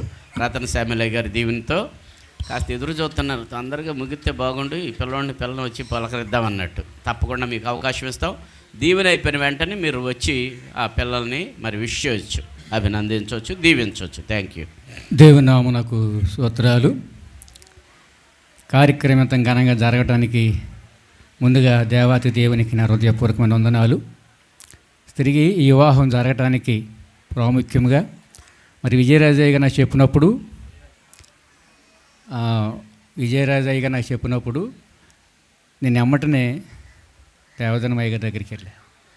దేవదనమయ్య గారి దగ్గరికి వెళ్తే అయ్యగారు అన్నారు, అయ్యా నా దగ్గరికి కాదు అయ్యగారి దగ్గరికి వెళ్ళమన్నారు. శ్యాంబాబాయ్ గారి దగ్గరికి వెళ్ళమన్నారు. శ్యాంబాబాయ్ గారి దగ్గరికి వెళ్తే ఏ ఊరు బాబు అన్నారు. చిన్నమెల్లపాడు అన్నానండి. ఎవరంటేని పాత పౌలు గారి మనవడు అంటే అన్న. అయ్యా పౌలు గారు మన అక్కడ సిఆర్గా చేస్తూ మన సావాసంతో ఉండేవాళ్ళు, వాళ్ళు మంచి కుటుంబమే అన్నారండి. ఇక ఆ మాట వేసుకుని ఎక్కడ కూడా వెనక్కి తిరగకుండా దేవుడు మాకు అయ్యగారు ప్రార్థన చేసి పంపించారు. శ్యాంబాబాయ్ గారి ప్రార్థన దీవెన ఆశీర్వాదాలతో ఈరోజు వరకు చక్కగా జరుగుతాకి దేవత దేవునికి హృదయపూర్వక వందనాలు. మరి చాలా టైం అయిపోయిందండి. మరి సావాస నాయకులు రత్న సమ్మెలయ్య గారిని అడిగినప్పుడు మరి మహాసభలు చాలా ఇబ్బందికరంగా ఉన్నాయి అంటే అన్న ఖచ్చితంగా రావులు బాబు అన్నాను. వచ్చారండి. ఆయనకు నా హృదయపూర్వక వందనాలు. అలాగే దేవదనమయ్య గారికి, జేమిస్ అయ్య గారికి, నికోలస్ అయ్య గారికి, సేవకులందరికీ కూడా హృదయపూర్వకమైన వందనాలు. నా రథ సంబంధులు, బంధుమిత్రులు ఏక మనసుతో ఏకాత్మత అందరం కలిసికట్టుగా చేస్తేనే ఈ రీతిలో జరుగుతుంది. ఎక్కడన్నా పంతనొత్తే ఇంత ఘనంగా జరగటానికి ఎక్కడ కూడా కుదరదు. ప్రాముఖ్యంగా మా రూబేన్ గారు అన్నారు, పాప కూడా ఉద్యోగస్తుల కోసం నేనైతే ఉద్యోగస్తుల కోసం చూశాను. మా దివ్య అంది, డాడీ నేను పాస్టర్ గారిని చేసుకుంటాను కదా, మళ్ళీ నువ్వు చుట్టారకం ఉద్యోగస్తులు చుట్టారకం చూస్తావు ఏంటంది. అంతేనండి. ఇక మళ్ళీ చుట్టారకాలను చూడడానికి అవకాశం అనేది లేదు. పిల్ల ఆశించింది, ఆశ కలిగిన ప్రాణం దేవుడు ఏం చేస్తాడండి, ఖచ్చితంగా తృప్తిపరిచాడు. తృప్తిపరిచేటికి వచ్చిన ప్రాముఖ్యంగా మన చేయి అంటూ ఉంటూ మన జయరాజు గారికి, మన కుమారులిద్దరికీ, నా అక్క చెల్లెళ్ళకు, మా రక్త సంబంధులు, మా భార్య దరిపళ్ళు కానివ్వండి, మరి నా దరిపళ్ళు కానివ్వండి, ఇక్కడికి వచ్చి రక్త సంబంధులందరికీ కూడా హృదయపూర్వకమైన వందనాలు చెల్లిస్తూ ఈ సమయాన్ని ఎంఎస్ఐ గారికి వచ్చిన వారందరికీ ప్రేమింది చేసామండి. వచ్చిన వారిని భోంచి సెలవలసిందిగా మీ అందరికీ నా వందనాలు చెల్లిస్తాను. పరిశుద్ధమైన మా తండ్రి, ప్రేమ కలిగిన ఆయన, దయగల ప్రభువా, నీ బంగారు పాదముల కొందనాలు, స్తుతులు, స్తోత్రాలు చెల్లించుకుంటున్నాం స్వామి. తిరిగి ప్రభువా మధ్యాహ్న కాల సమయంలో మరోసారి నీ పాద సందుకు వచ్చాం ప్రభువా. నీ దీన దాసుడు క్రీస్తురాజు గారిని బట్టి మీ కొందనాలు, మీ దాసులను బట్టి మీ స్తోత్రాలు. ఇరువురిని ప్రేమించిన రెండవ కుమార్తె దివ్యాన్ని బట్టి మీ కొందనాలు చెల్లించుకుంటున్నాం స్వామి. నేడు దాని ముందు ప్రభువా దివ్య కొరకు నువ్వు ఏర్పాటు చేసిన వరుడు పాలుగారిని బట్టి మీ స్తోత్రాలు. నేడు దాని ముందు బిడ్డలను కూడా పరిశుద్ధ వివాహంలో జతపరిచినందుకే మా హృదయమంతతో సూచించుకుంటున్నాం ప్రభువా. ఈ రిసెప్షన్ కార్యక్రమంలో కూడా తోడుగుండి మీ దాసుల్ని స్థలాన్ని నడిపించి మీ దాసులను చోటు మరుగు చేసుకొని బిడ్డలను ఉద్దేశించి ఇచ్చిన హెచ్చరికల కొరకై మీ స్తోత్రాలు వందనాలు చెల్లించుకుంటున్నాం ప్రభువా. బిడ్డల దాంపత్య జీవితాన్ని దీవించండి. బిడ్డలిద్దరికీ ఏక మనసు దయచేసి సరిపించండి. అకుల ప్రిస్కులాలు ఏ విధంగా కలిసి జీవించారో, కలిసి పోరాడారో, కలిసి పరిచయం సహకారంలో ఉన్నారు, అలాగే బిడ్డలిద్దరు కూడా కుటుంబ జీవితం కలిసి జీవించేవారుగా, కలిసి పోరాడేవారుగా, కలిసి పనిచేసేవారుగా మీరు సిద్ధపరచండి. రాబోతున్న బిడ్డల కుటుంబ జీవితంలో నాయన కుటుంబ జీవితాన్ని అనేక మందికి ఆశీర్వాదకరంగా దీవెనకరంగా చేయండి. రాబోతున్న ఇద్దరు ముగ్గురు నలుగురు చేసి నోటిన నవ్వును కలుగు చేయండి. ఇంతవరకు ఈ కార్యక్రమం అంతట్లో మీరు తోడిని నడిపించేందుకే వందనాలు. యేసునామమున తండ్రి, ఆమేన్. తండ్రి అయిన దేవుని దయ, కుమారుడైన ప్రభువైన యేసుక్రీస్తు ప్రభువారి కృప, పరిశుద్ధాత్మనిక నిత్య సహవాసము కూడి వచ్చిన మనందరికీ, ఇరువురు కుటుంబాలకు, మరి ప్రాముఖ్యంగా వివాహ వ్యవస్థలో జతపరచబడినటువంటి పాల్, దివ్య ఇరువురిని దేవుడు దీవించి ఆశీర్వదించునుగాక. ఆమేన్.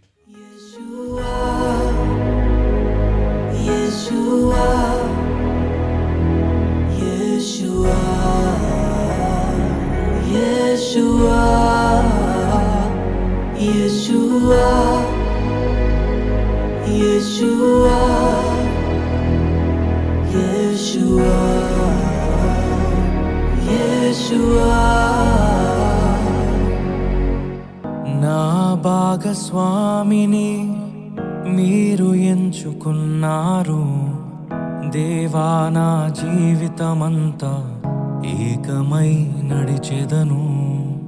నా ప్రియునితో నన్ను జతపరచి ఉన్నారు. దేవా నా జీవితమంతా ఏకమై ఉండెదను. నాయందు నీ వివాహ కార్యమును విశ్వాసముతో స్వీకరించెదన్. నాయందు నీ వివాహ కార్యమును విశ్వాసముతో స్వీకరించెదన్. పరలోక సాక్షిగా నీ సన్నిధిలో నేను పరమాత్ముని కార్యముగా ఈ యాత్రను కొనసాగింతును. పరలోక సాక్షిగా నీ సన్నిధిలో నేను పరమాత్ముని కార్యముగా ఈ యాత్రను కొనసాగింతును. యేషువా యేషువా యేషువా యేషువా యేషువా యేషువా యేషువా యేషువా.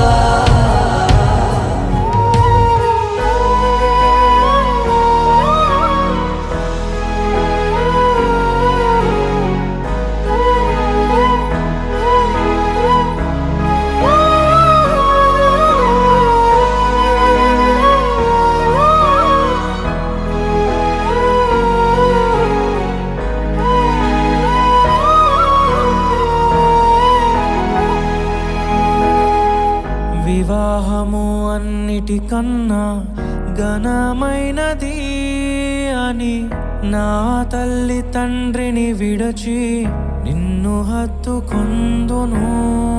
క్రీస్తు యేసు సంగమునకు శిరస్సైయుండులాగున నేను నా భార్యకు శిరస్సుగా ఉండెదను. నా ప్రియ సఖివే నాలో భాగస్వామివై యేసును వెంబడించు సహవాసివై అంతము వరకు నీకు తోడయుండి క్రీస్తుని నీడలో ఫలించెదము. పరలోక సాక్షిగా నీ సన్నిధిలో నేను పరమాత్ముని కార్యముగా ఈ యాత్రను కొనసాగింతును. పరలోక సాక్షిగా నీ సన్నిధిలో నేను పరమాత్ముని కార్యముగా ఈ యాత్రను కొనసాగింతును.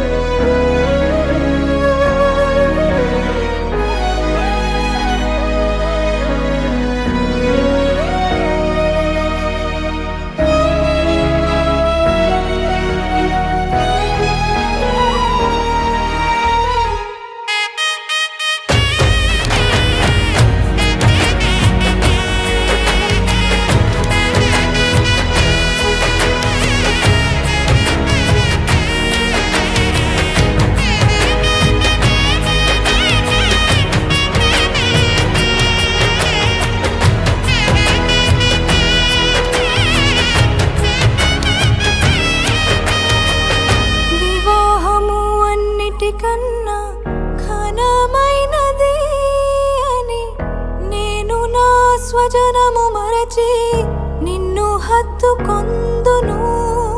సంఘము క్రీస్తుకు లోబడినట్టుగా నేను నా భర్తకు లోబడి ఉండెదను. నన్ను ప్రేమించి నన్ను ధైర్యపరచి కలువరి ప్రేమే మూల స్తంభమై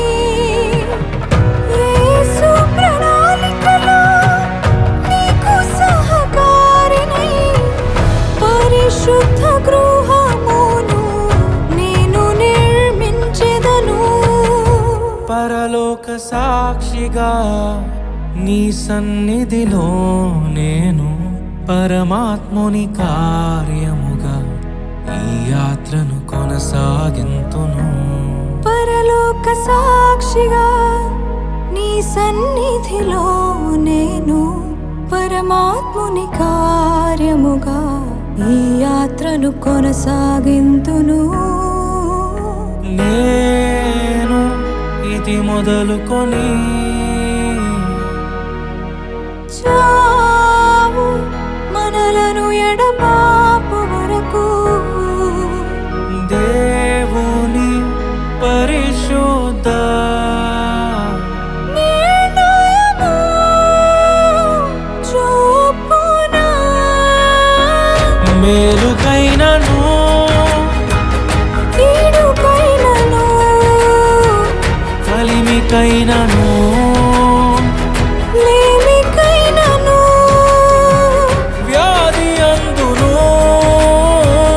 ఆరోగ్యమందును నిన్ను ప్రేమించి సంరక్షించుటకై నా భార్యగా చేసుకొనుచున్నాను. ఈ చొప్పున జరిగింతునని ప్రమాణము చేయుచున్నాను. నా భర్తగా చేసుకొనుచున్నాను. ఈ చొప్పున జరిగింతునని ప్రమాణము చేయుచున్నాను.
దీవించావే సమృద్ధిగా నీ సాక్షిగా కొనసాగమని ప్రేమించావే నన్ను ప్రాణంగా నీ కోసమే నన్ను బ్రతకమని దారులలో ఎడారులలో సెలయేరులై ప్రవహించుమయా చీకటిలో కారు చీకటిలో అతి స్తంభమైనను నడుపుమయా దీవించవే సమృద్ధిగా నీ సాక్షిగా కొనసాగమని ప్రేమించవే నన్ను ప్రాణంగా నీ కోసమే నన్ను బ్రతకమని